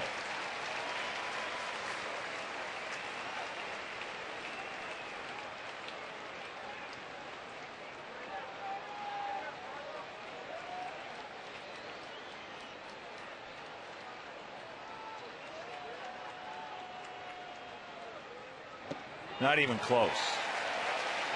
Alex Rios on deck. You got to let this guy, you got to give him some extra rope here. Just let him hang himself. Well, he's had a tough inning, and it doesn't appear to be getting any easier for him, as he's missing by plenty.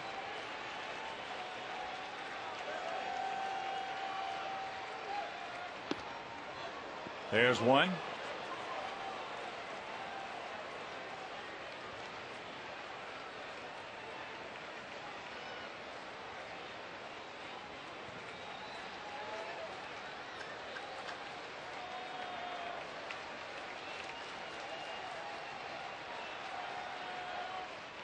That ball hit deep. Away back. Mayer looks up. You can put it on the ball. Yeah. Yeah.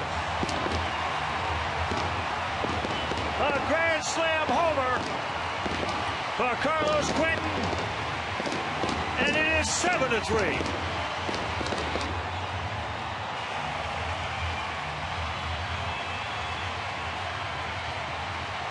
When you're struggling with your control and the only thing you can get close is a fastball, makes it awfully easy to hit. And Carlos put a charge into that one. 17 and 45 on the power numbers, and that was a no-doubter. He cranked it out of here.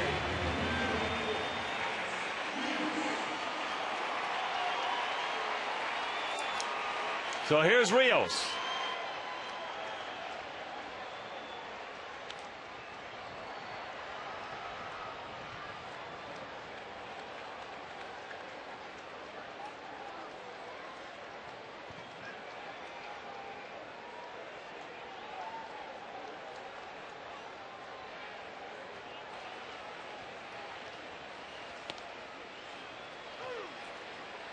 Oh, 0-2 the count.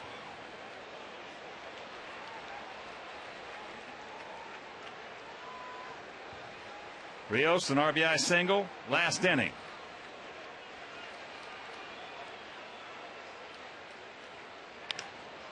There's a chopper 2-hopper. Gordon's got him, and that's out number 2. A 3-1 fastball, and it's right down the middle. And Carlos knew it was gone when it left the bat. Just flips it away. Long gone.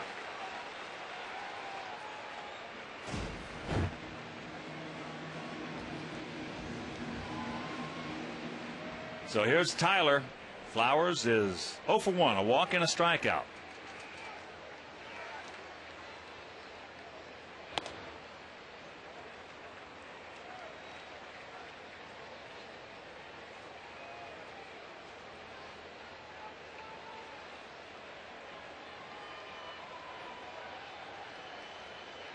Seven, 7-0 for our guys.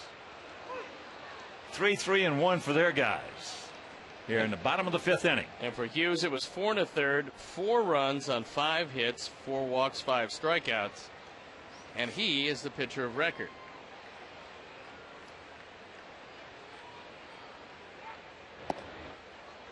That's low.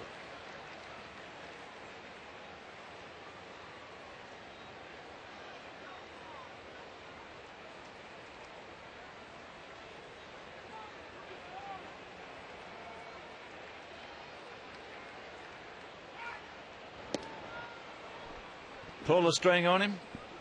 Off speed out in front. So 2-2 the count.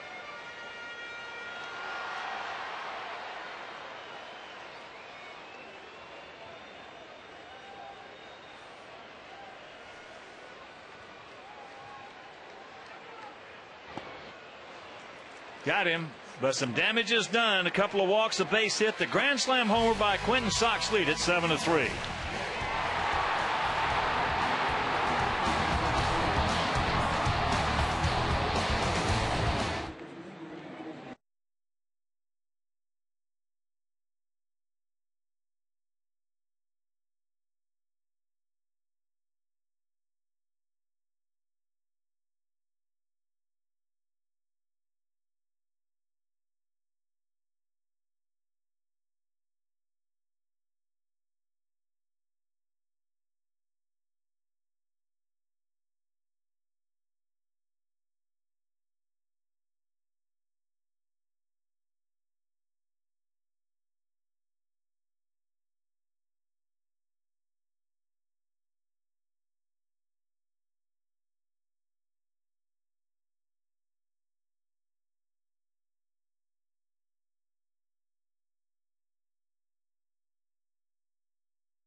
There you look at the stats.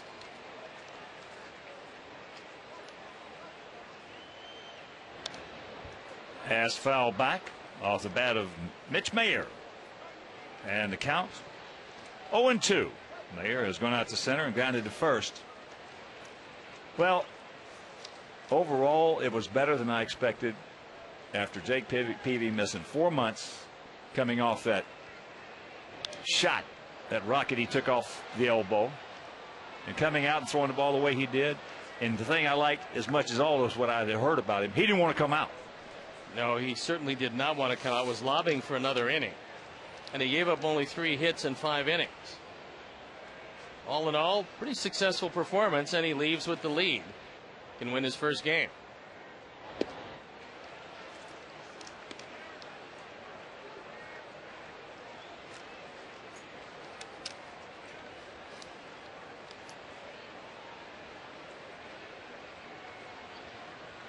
The 1-2 pitch.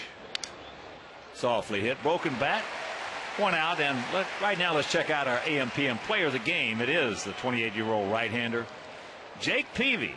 5 innings, 3 runs, 3 hits, 2 walks, 5 strikeouts. Just too much good stuff from Jake Peavy, 2007 Cy Young Award winner at San Diego.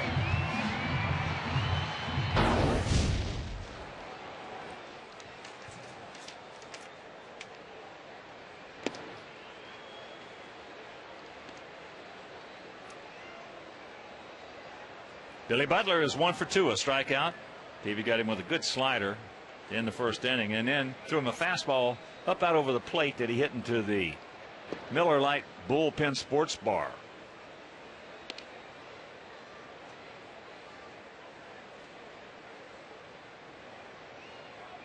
Butler now 18 home runs, and he's 3 for 4 in this series with a homer and 3 RBIs. We don't need any walks. 3-0 the count.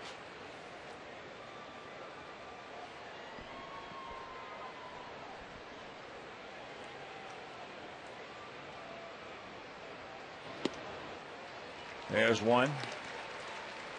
Got a 4-run lead here, no walks. Let's see how far he can hit it. You got Rios playing into right center field, thinking that Williams going to stay away as Victor Marte listening up in the bullpen. He of the right-handed Martes. And a full count.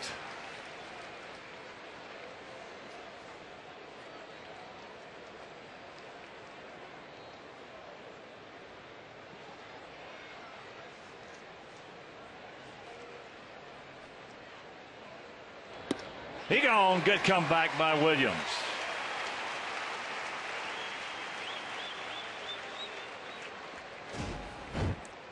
Butler took 2 of them and then swung at one right down the middle and just missed it.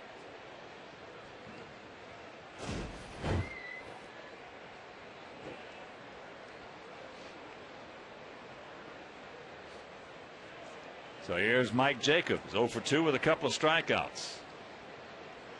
Peavy got him on a couple of breaking pitches to punch him out, as there's strike 1.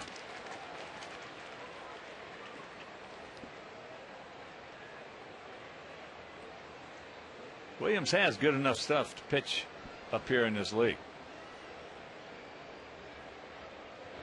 He can be a pretty decent situational left-hander because he certainly throws hard enough. Yeah, he's touched 94 on more than a few occasions.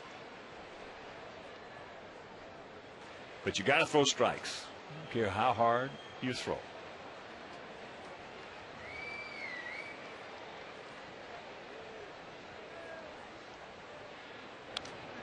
You know, that's one of the great paradoxes, so to speak, in baseball.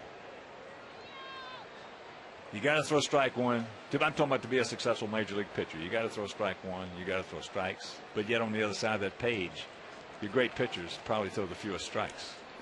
Well, they get ahead. Exactly. And then get you out of the zone. If you just had to get people out in the strike zone, there'd be rocketing ERAs. He gone. Curveball. He got the hat trick. 1, 2, 3. Bottom of the 6th inning. We lead it 7-3.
Walgreens Affordable Essentials prize pack and a pair of tickets to White Sox home game.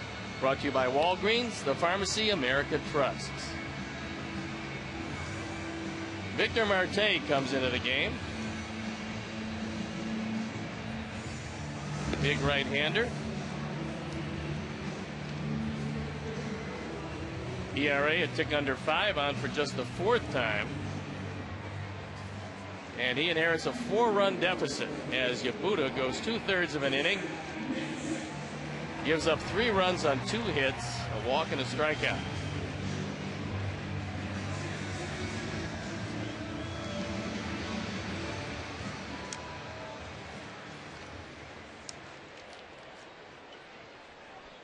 Top of the order, Nix, Beckham, and Pierzynski. Marte, 28 years old. Puerto Plata in the Dominican Republic. He's a big man, 6'2", 267 pounds. Breaking ball, strike, and the count 1-1. Looks like he does throw a split finger because that's the grip that he uses to set the baseball, and then he'll change from there.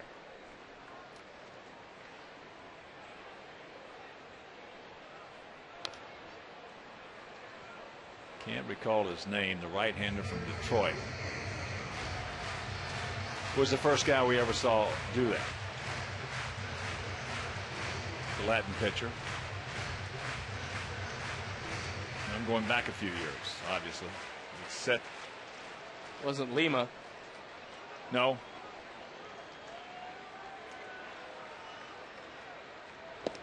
Checks it up. Good check. And the count 2-2.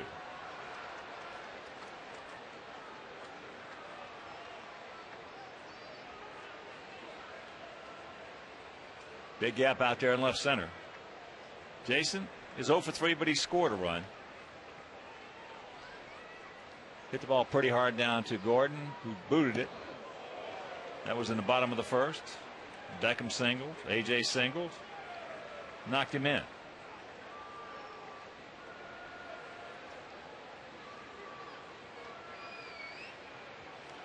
Let's get some more, boys. Just don't stop. Ball 4 base hit right here, Jason.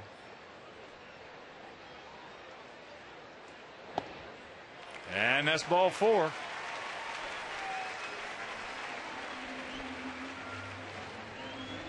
Bring your friends and family to U.S. Cellular Field as the White Sox take on the Royals tomorrow. The Twins September 21st through the 23rd, and the Tigers September 25th through the 27th. For tickets, call 866-SOX-GAME or visit whitesox.com.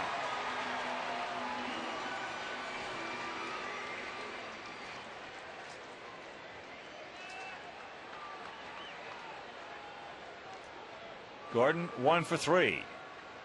There goes Nix. Buck's got a strong arm. Gets him. Perfect throw. Well, that was just an outstanding throw. There's a tendency at times to be long, but a very strong arm. And if you make that perfect throw, it's pretty tough to beat it. So from the Southwest RoboCam, we'll take a look at a good jump and a breaking ball. But the perfect throw was there in plenty of time. So Jason gets hit right in the cup by Buck. AJ's rubbing him back. Trying to burp him. Look at this. I have never seen that in my career.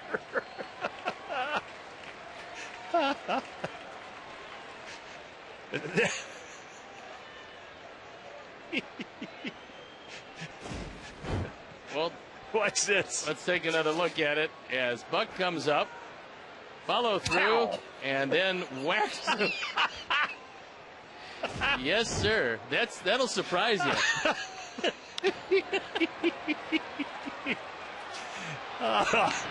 I'm surprised he could run down to first, to be honest with you. Oh, man.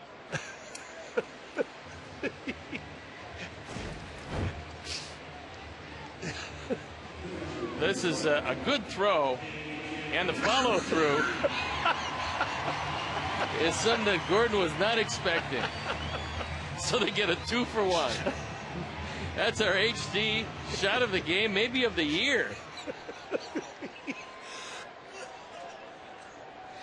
And all I can think of is down goes Frazier.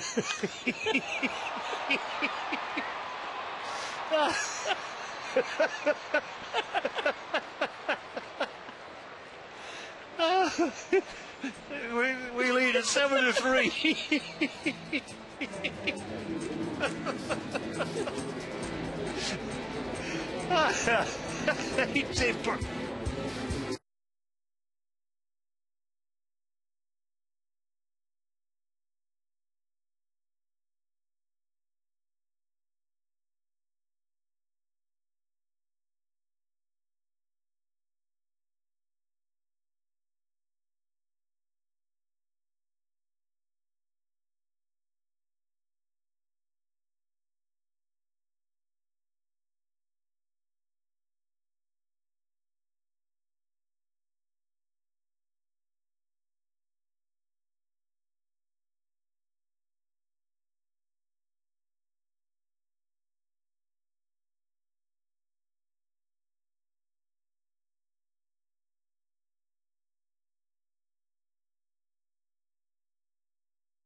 1-0 for our Sox, 3-3-1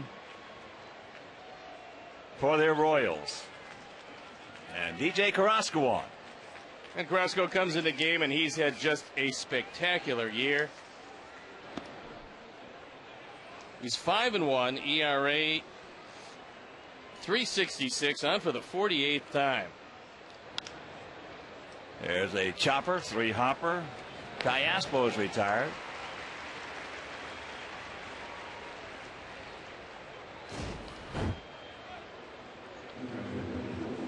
There's the throw.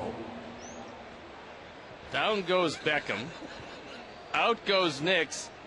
I'm not watching. And AJ comes over and he's rubbing his back. Just from experience, rubbing your back is not going to help. And AJ is telling John Buck to quit punching our players. Oh, the glove of Nix just off the glove, so Buck picks up the base hit.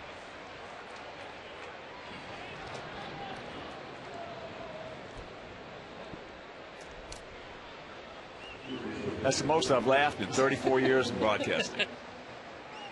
Well, we say almost on a, not a nightly basis, certainly on a weekly basis, that you'll see something you haven't seen ever in the game. What were you reading Ozzy's lips? Is that what he was saying? But he's saying he said I've never seen that. Gordon. I don't think Gordon's ever seen it. And I'm sure he doesn't want to see it again. Little looper. And that's out number 2. And so 2 down. That'll bring up Yuniesky Betancourt, who was 0 for 1 with a squeeze bunt.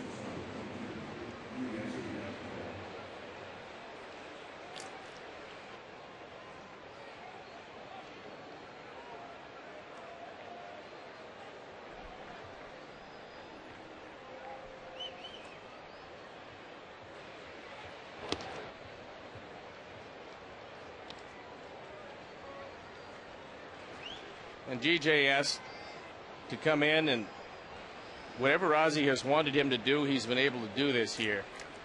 He's been the swing man. There's no question about it, as that's not a good swing by Betancourt. He has been our Tim Wakefield, so to speak. Yeah, he'll come in, and I mean, if you need 3 or 4, or if you need an emergency start, right, or if you need a guy as a bridge to get you to the setup man, and usually it's Matt Thornton and then Bobby Jenks. DJ is able to do all of those things. Well, for years, Tim Wakefield has been one of the saviors of that staff for the Red Sox. Yep. And this year, DJ has been our Wakefield. Little soft comebacker. And that'll do it. 7th inning stretch. Sox lead it by 4.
Scores on a roll.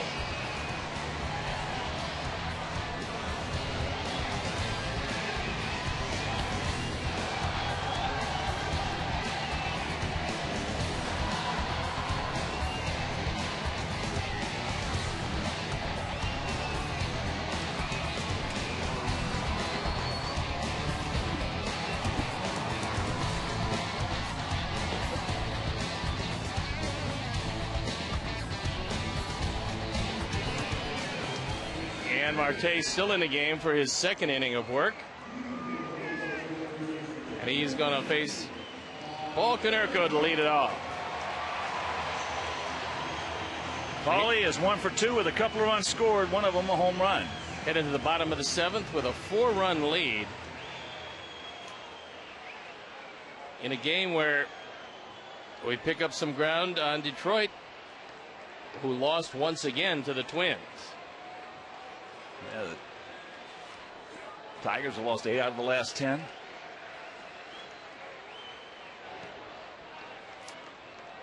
Don't ever count out Ron Gardenhire's ball club. Never. We have learned that over the years.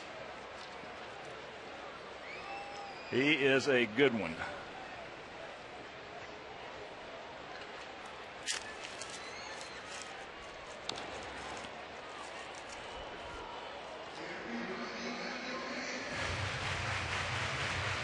One and one to count to Konerko. 28,329 in the house. Second of this 3-game set, second of this 10-day, 9-game homestand, the final homestand of the season. Tell you one thing, this is, I think, the second time we've had Bellino behind the plate, and he has done a good job both times. Has he missed a couple? Sure, but every umpire is. But he's done a good job. Well, this is the second time we've seen him. No, you haven't seen too many guys looking back and questioning the calls. There's been just a couple, and not many. 3 and 1 to count. Done a good job. Of course, I'm very partial to that name. Good buddy of mine. Joe Bellino? Yeah. Out of Navy. Watch out. And that's ball 4.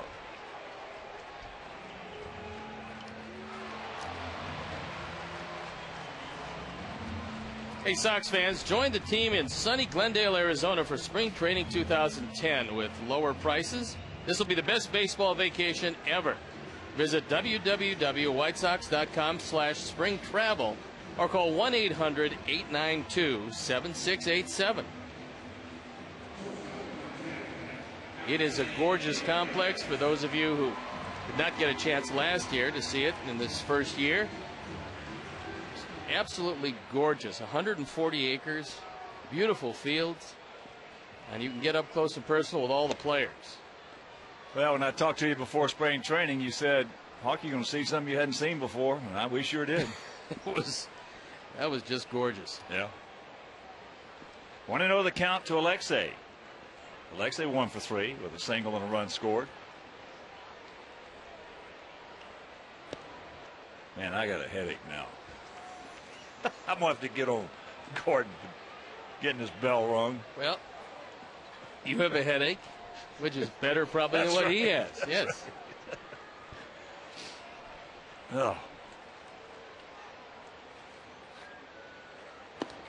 Don't help him out. 3-0.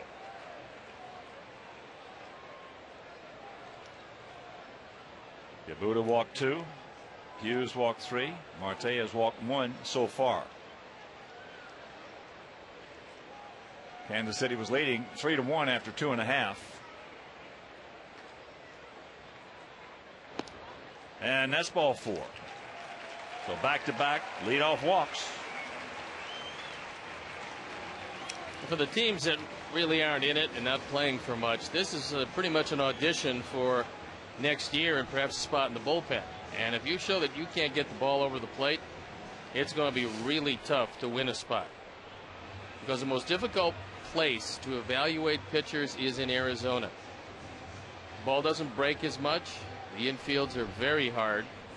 So a sinker baller sometimes is penalized, where when he comes back north, it's pretty easy to consider a sinker baller to be very effective. And as a rule, you usually see very poor defense play because of the hard infields that you talk about and because of the high sky. For the outfielders, it's very difficult there. Yeah, so that just makes it double jeopardy, so to speak, for the manager, the coaches, and the scouts to evaluate pitching. That's why they like to take a look at all of these guys, not only for this particular team, but all the teams. There's a lot of scouts at all of these games, charting guys they haven't seen before and what kind of stuff they have, what kind of control they have. And this is an important time of the year for just about everybody.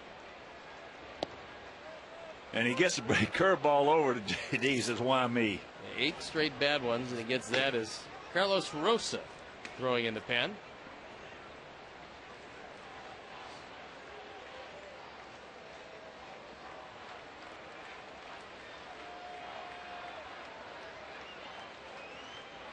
See if Buck stays with it. Nope, that's inside.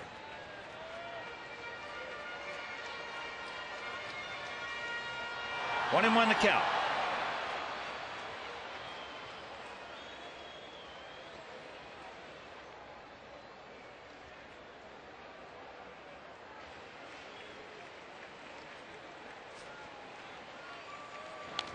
Breaking ball, that was a get me over. He got it up, and JD just missed it.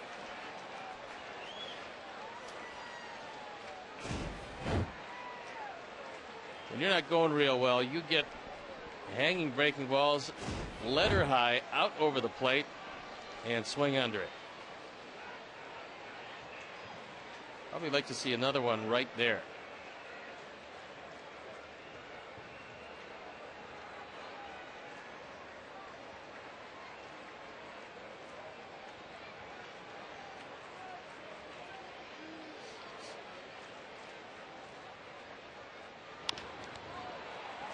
Takes a nice little bowling book bounce for Gordon as they turn it.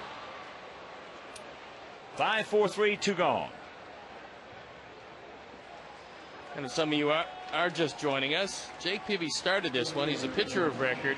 Went 5 innings, gave up 3 runs, but only gave up 3 hits, walked 2, fanned 5. In what I'm sure that Don Cooper and Ozzie Guillen would say was a pretty solid performance for a guy that's been away as long as he's been away. For me, as I said, it was a little better than I expected. I think this really bodes well for the future, certainly, and we'll see him another couple of times. Of course, got to wait till tomorrow, find out how he comes out of this, and then wait for the side session to see how he comes out of that. And if everything goes as it should, although he's going to be one sore young man tomorrow, I will tell you that.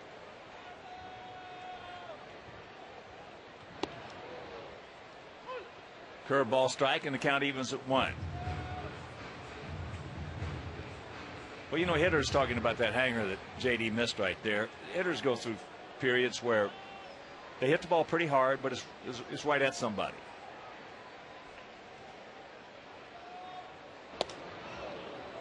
As pitchers go through periods that every time you make a bad pitch, it's not hit hard. Popped up, grounded out. Yeah, you get, and then you go get through lucky. Exactly. Then you go through periods that every time you make a bad pitch, they just absolutely cream it, tattoo it. They don't miss it. As he strikes out Quentin, but that grand slam homer by Carlos in the 5th, we'll go to the 8th, leading at 7-3.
Takes a breaking ball strike. And Stone Pony, not the results, but give us your assessment of the quality of pitches by Jake Peavy. I was kind of surprised because I thought his slider was better than it would be because it was sharper than you would expect after being out as long as he was out. I thought he had pretty good command of the fastball. And overall, this is a very encouraging performance from him. I think he's going to be very happy with it, as is Don Cooper. So when you give up 3 hits in 5 innings and you show command of the breaking ball as he did, what I liked is the fact that he could throw the fastball inside and then make a slider look just like it. And he just mystified Mike Jacobs a couple of times with that sequence. Against a red-hot ball club that's won 9 out of their last 11, playing good teams. And scoring a lot of runs. So here is Willie Bloomquist. He is 0 for 2. He came on for David DeJesus, who left the ball game. We still have not been informed on why. Well, we had 3 Royals leave the game and have not been told why they left. The other was Miguel Olivo, who started at catcher, and the other was a pitcher who started, Dusty Hughes.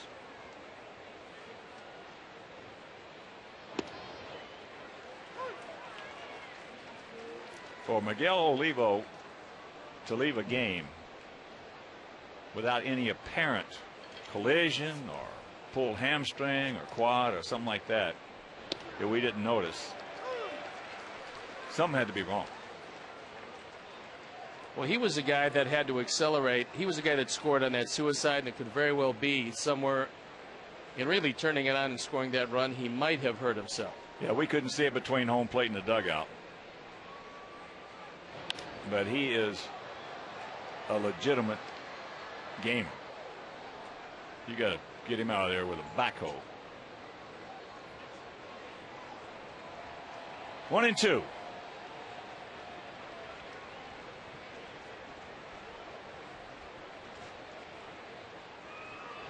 The only reason he was able to get a piece of that was it was up a little bit. Bloomquist, an all-purpose player.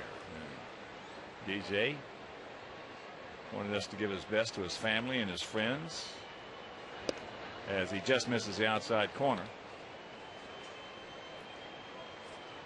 Said, Hawk, tell him I love him next time I'm in there.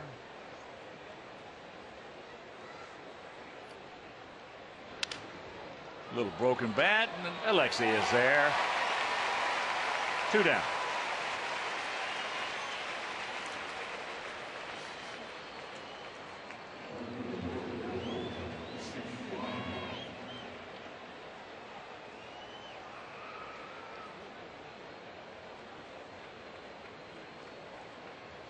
So here's Mayer. He's 0 for 3. That's out of play.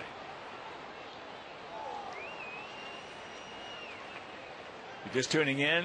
Sox 1 in the first. Royals 2 in the second, 1 in the third. Sox 1 in the third, 1 in the fourth, and 4 in the fifth. Grand slam homer by Carlos Quentin. That didn't take long. Quick 1-2-3 inning for Carrasco. What new? And we lead it 7-3.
Alex Rios 1 for 3 with an RBI single. That coming back in the 4th inning. Victor Marte's first pitch up high, and when this game over, as our PR department got it for us, DeJesus left the game because of a right ankle sprain. Hughes left the game because of a left elbow nerve irritation, which you're very familiar with, a right nerve elbow nerve irritation. And Miguel Olivo left because of stomach issues. Well, that will take you out of the game. Well, as I said, he wants to play. And there's a base hit. Couple of hits for Alex.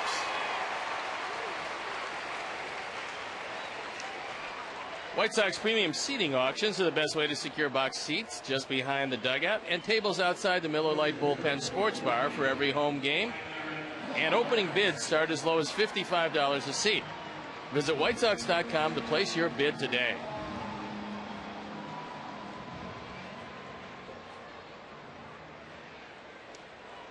Tyler Flowers has struck out a couple of times. Still looking for his first major league hit. And there it is! Yes! Congratulations to that youngster, because Sox fans, you're going to be seeing a lot more and from that young guy. Throw out that baseball.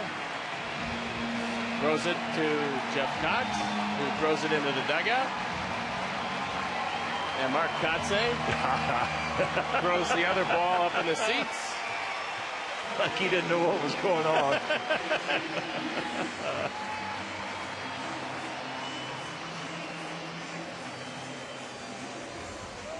Yeah, so that is the first of many from Tyler Flowers.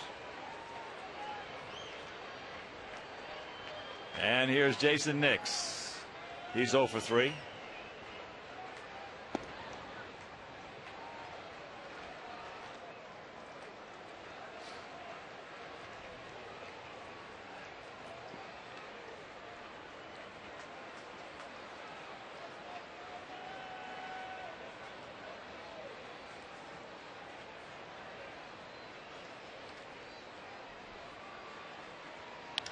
And there's a base hit. They're going to wave him around. So Alex scores, and it's an 8-3 ball game on the RBI by Jason Nix. You'd like to see Jason take that ball to right field, because he has a tendency to try to pull just about everything. And if he takes that ball away and goes to right, he can be pretty effective. It's RBI number 31. That ball was on the outer third. Marte having some problems with the fastball. Every time he gets it in the zone, it's tattooed. And Gordon Beckham with an opportunity. Looking down at Jeff Cox to see if there's a steal sign.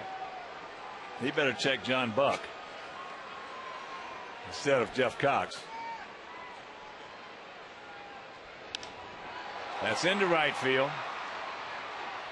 Bloomquist makes the catch. So Gordon now 1 for 5. In the Southwest RoboCam, we'll take a look at the first of what we hope is many major league base hits for Tyler Flowers.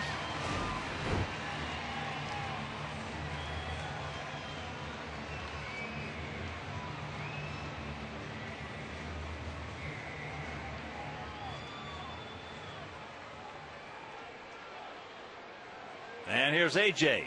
AJ 1 for 4, that RBI single back in the first inning.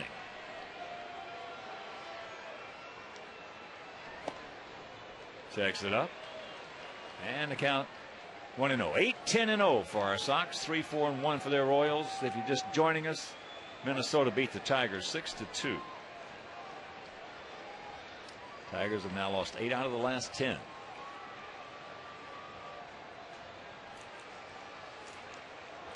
Ball gets away. And with that victory, Minnesota has now won 6 in a row.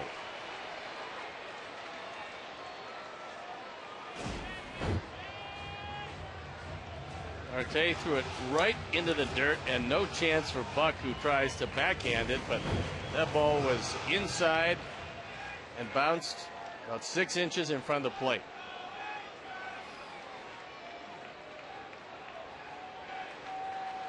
Now second and short, halfway. Now Betancourt comes in, as does Callaspo.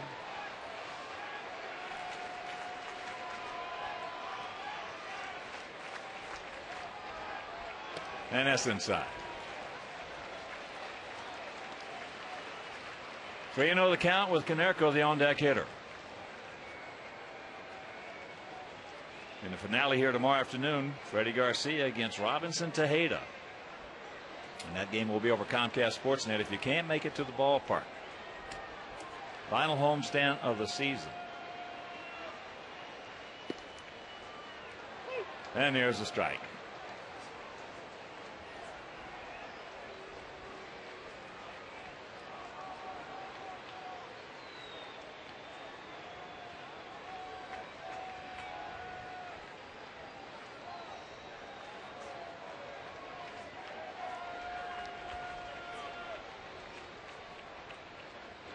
And that's ball 4. So that'll load him up. You get a hitter like AJ, when he had that 3-0 count and was given the take sign, he's the kind of guy, he wants the guy to throw a strike. Because he wants to hit the 3-1 pitch. He wants to hit the 3-1 pitch, exactly. But that one was outside, so here comes McClure once again. Oh, he's beaten the path from the dugout to the mound tonight, as his pitchers have had all kinds of control issues.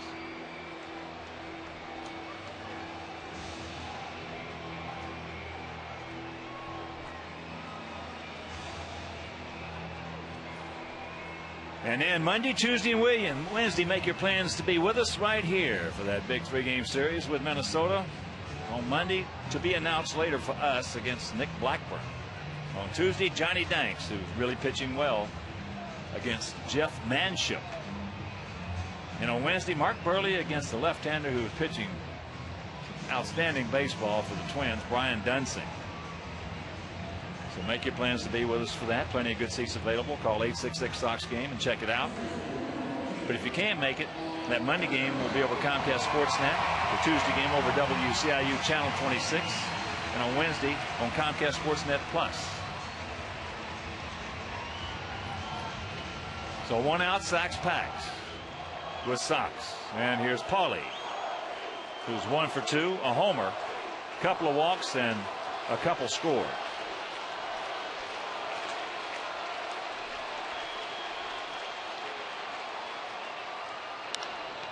Breaking ball. And let's check out our U.S. Cellular Text Poll results. Should Zach Greinke win this season's American League Cy Young Award? 85, and checked at 95%. Yes, and I concur wholeheartedly.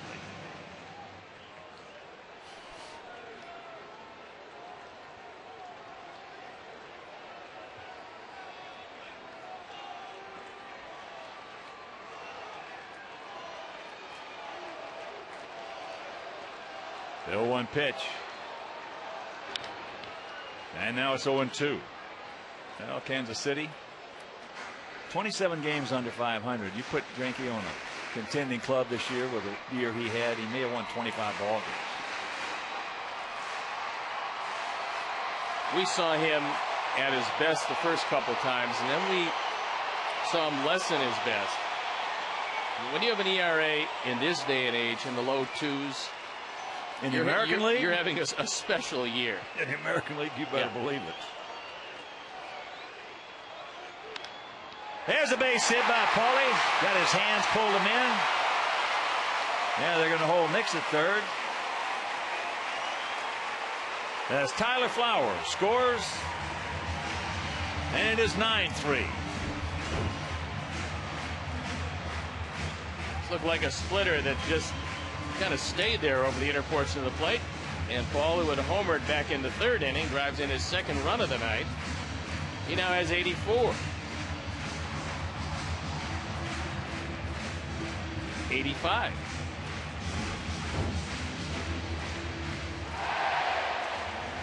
So Victor Marte will depart. We'll be back.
consistently on all Energy Star major appliances at Apt and Glenview. Pleasing people since 1936. Carlos Rosa comes into the game on for the third time. He's had one save opportunity and converted that. Now he inherits the bases loaded. It's a blowout game. It's 9-3. And he's taking over for Marte, who really struggled with his control in 2 1/3 innings.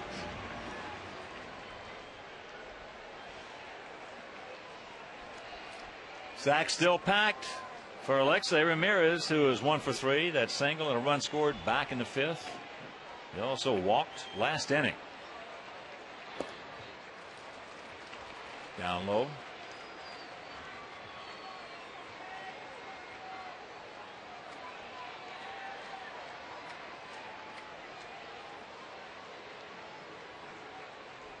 Gap, big gap in left center.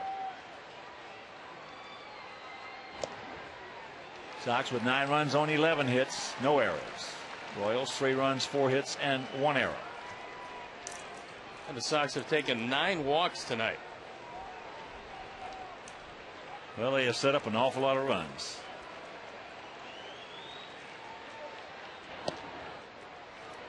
There's a strike and the count 2-1.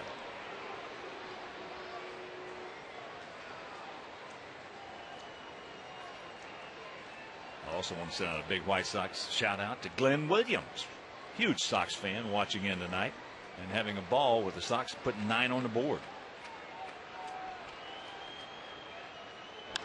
That ball hit hard into right center field.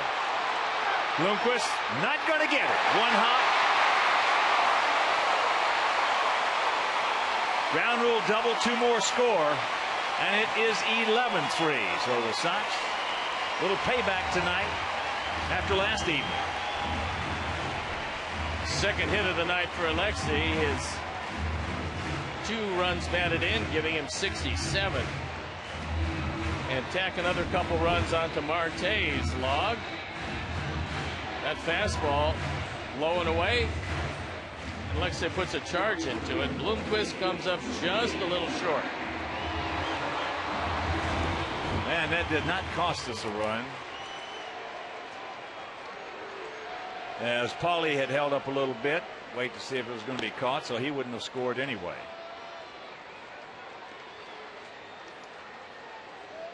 Want to know the count to Jermaine. Jermaine 1 for 2 with a single, a walk, and 2 runs scored. Well, we got 3 of our guys who've really been scuffling. Jermaine, as I mentioned, 1 for 2 with a walk and 2 runs scored. Quentin 1 for 3, the grand slam home run, and Alex Rios 2 for 4 tonight with an RBI and a run scored. And he's hit the ball up the middle, and he pulled a high fastball. So it's been a good night for Our a couple of strugglers. guys. Yeah, a couple of guys who've had a rough time of it.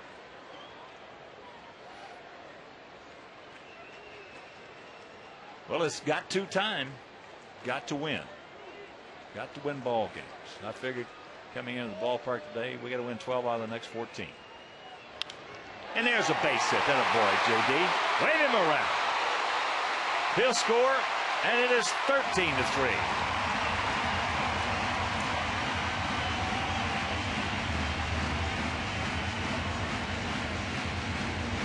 .74 driven in for Jermaine Dye on his second hit. Takes it right back up the middle. This is a slider that actually was out of the zone, and Jermaine hits it right back up the middle. So the Sox bat around here in the 8th. And if you're just tuning in, Jake Peavy started, threw the ball better than both Steve and I anticipated. And there's a base hit. Carlos now 2 for 4 with that grand slammer back in the 5th.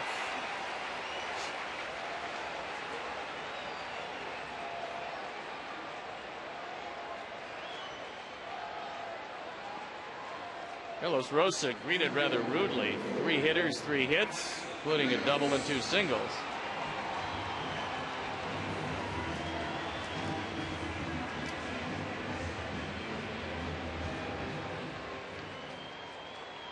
As you are well aware of, Stone Pony, hitters have no mercy. Well, they shouldn't. I mean, that's how right. you put together a big year. That's exactly right. Talked about it at dinner. No wasted at bats. Doesn't matter what the score is. If you're going up there to take an at bat, you should be bearing down just as if it's a 0-0 game in the first inning. That's the way it always has been. Well, you got some guys that will waste some at bats. There's no question about that. And when the season's over, they regret it.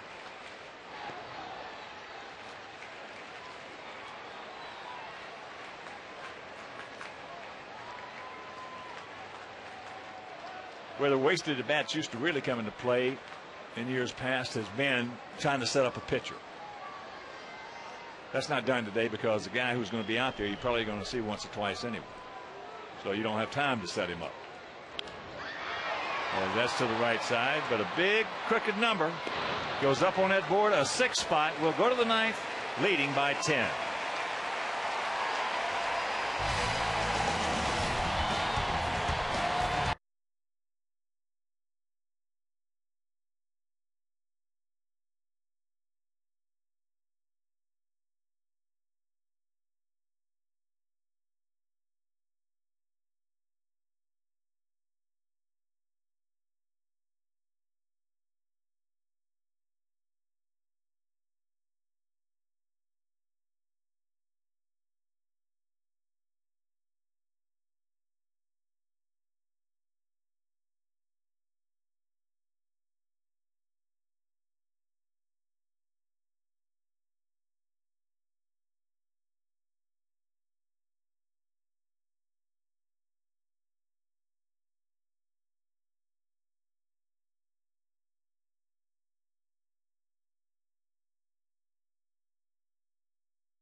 Mega Millions can find you every Tuesday and Friday. Have fun, play responsibly, and now it's time to have a ball with the Illinois Lottery.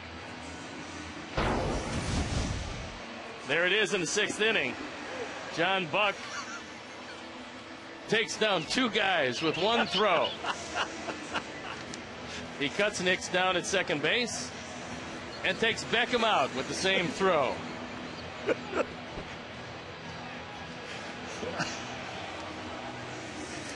The only guy who didn't enjoy that was Gordon.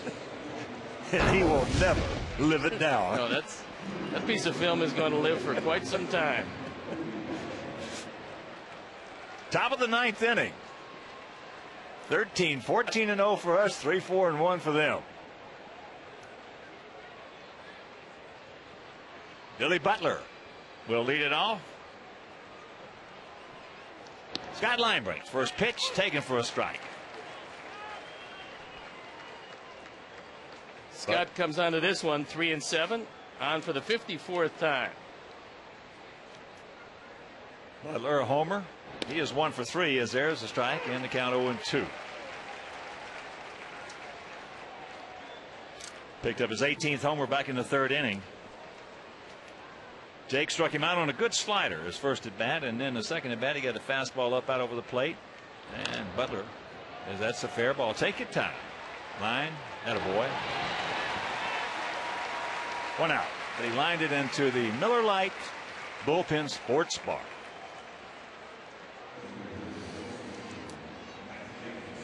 Now where the Bertucci's dwell.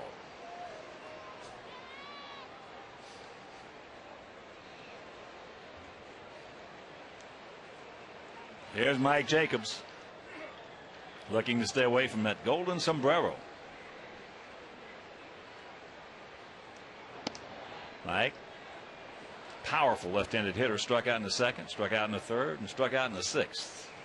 And that's what he wants to stay away from.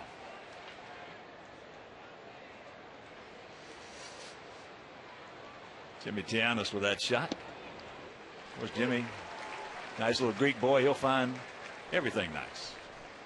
There he is.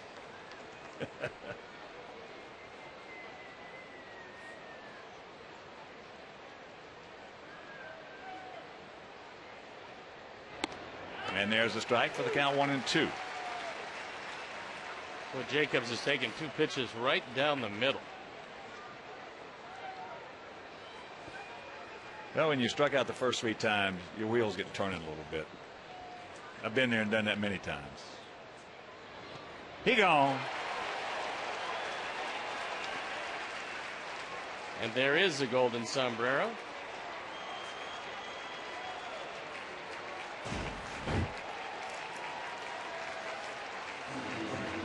Follow through just misses AJ, both coming and going. So Jacobs strikes out for the 121st time.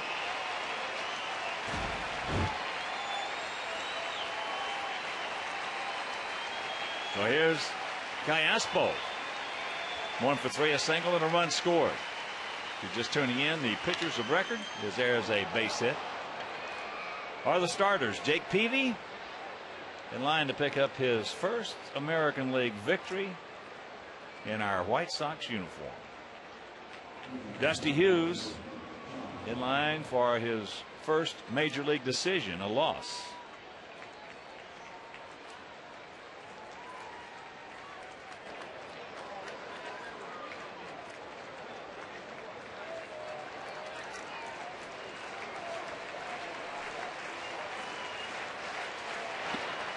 Buck can't get it.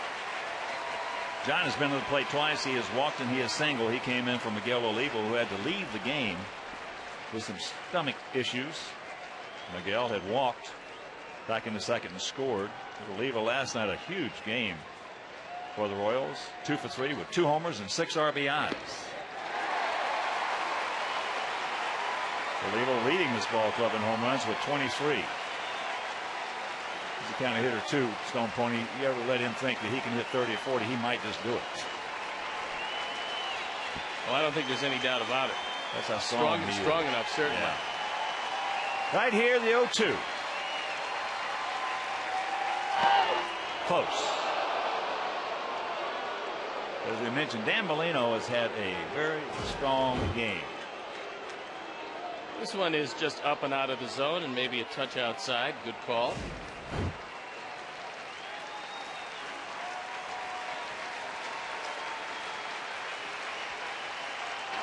Yes, he did.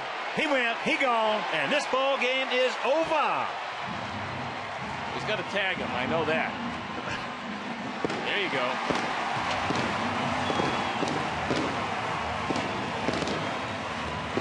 So the Sox even up this series at a game apiece. They win at 13-3, and we'll be back.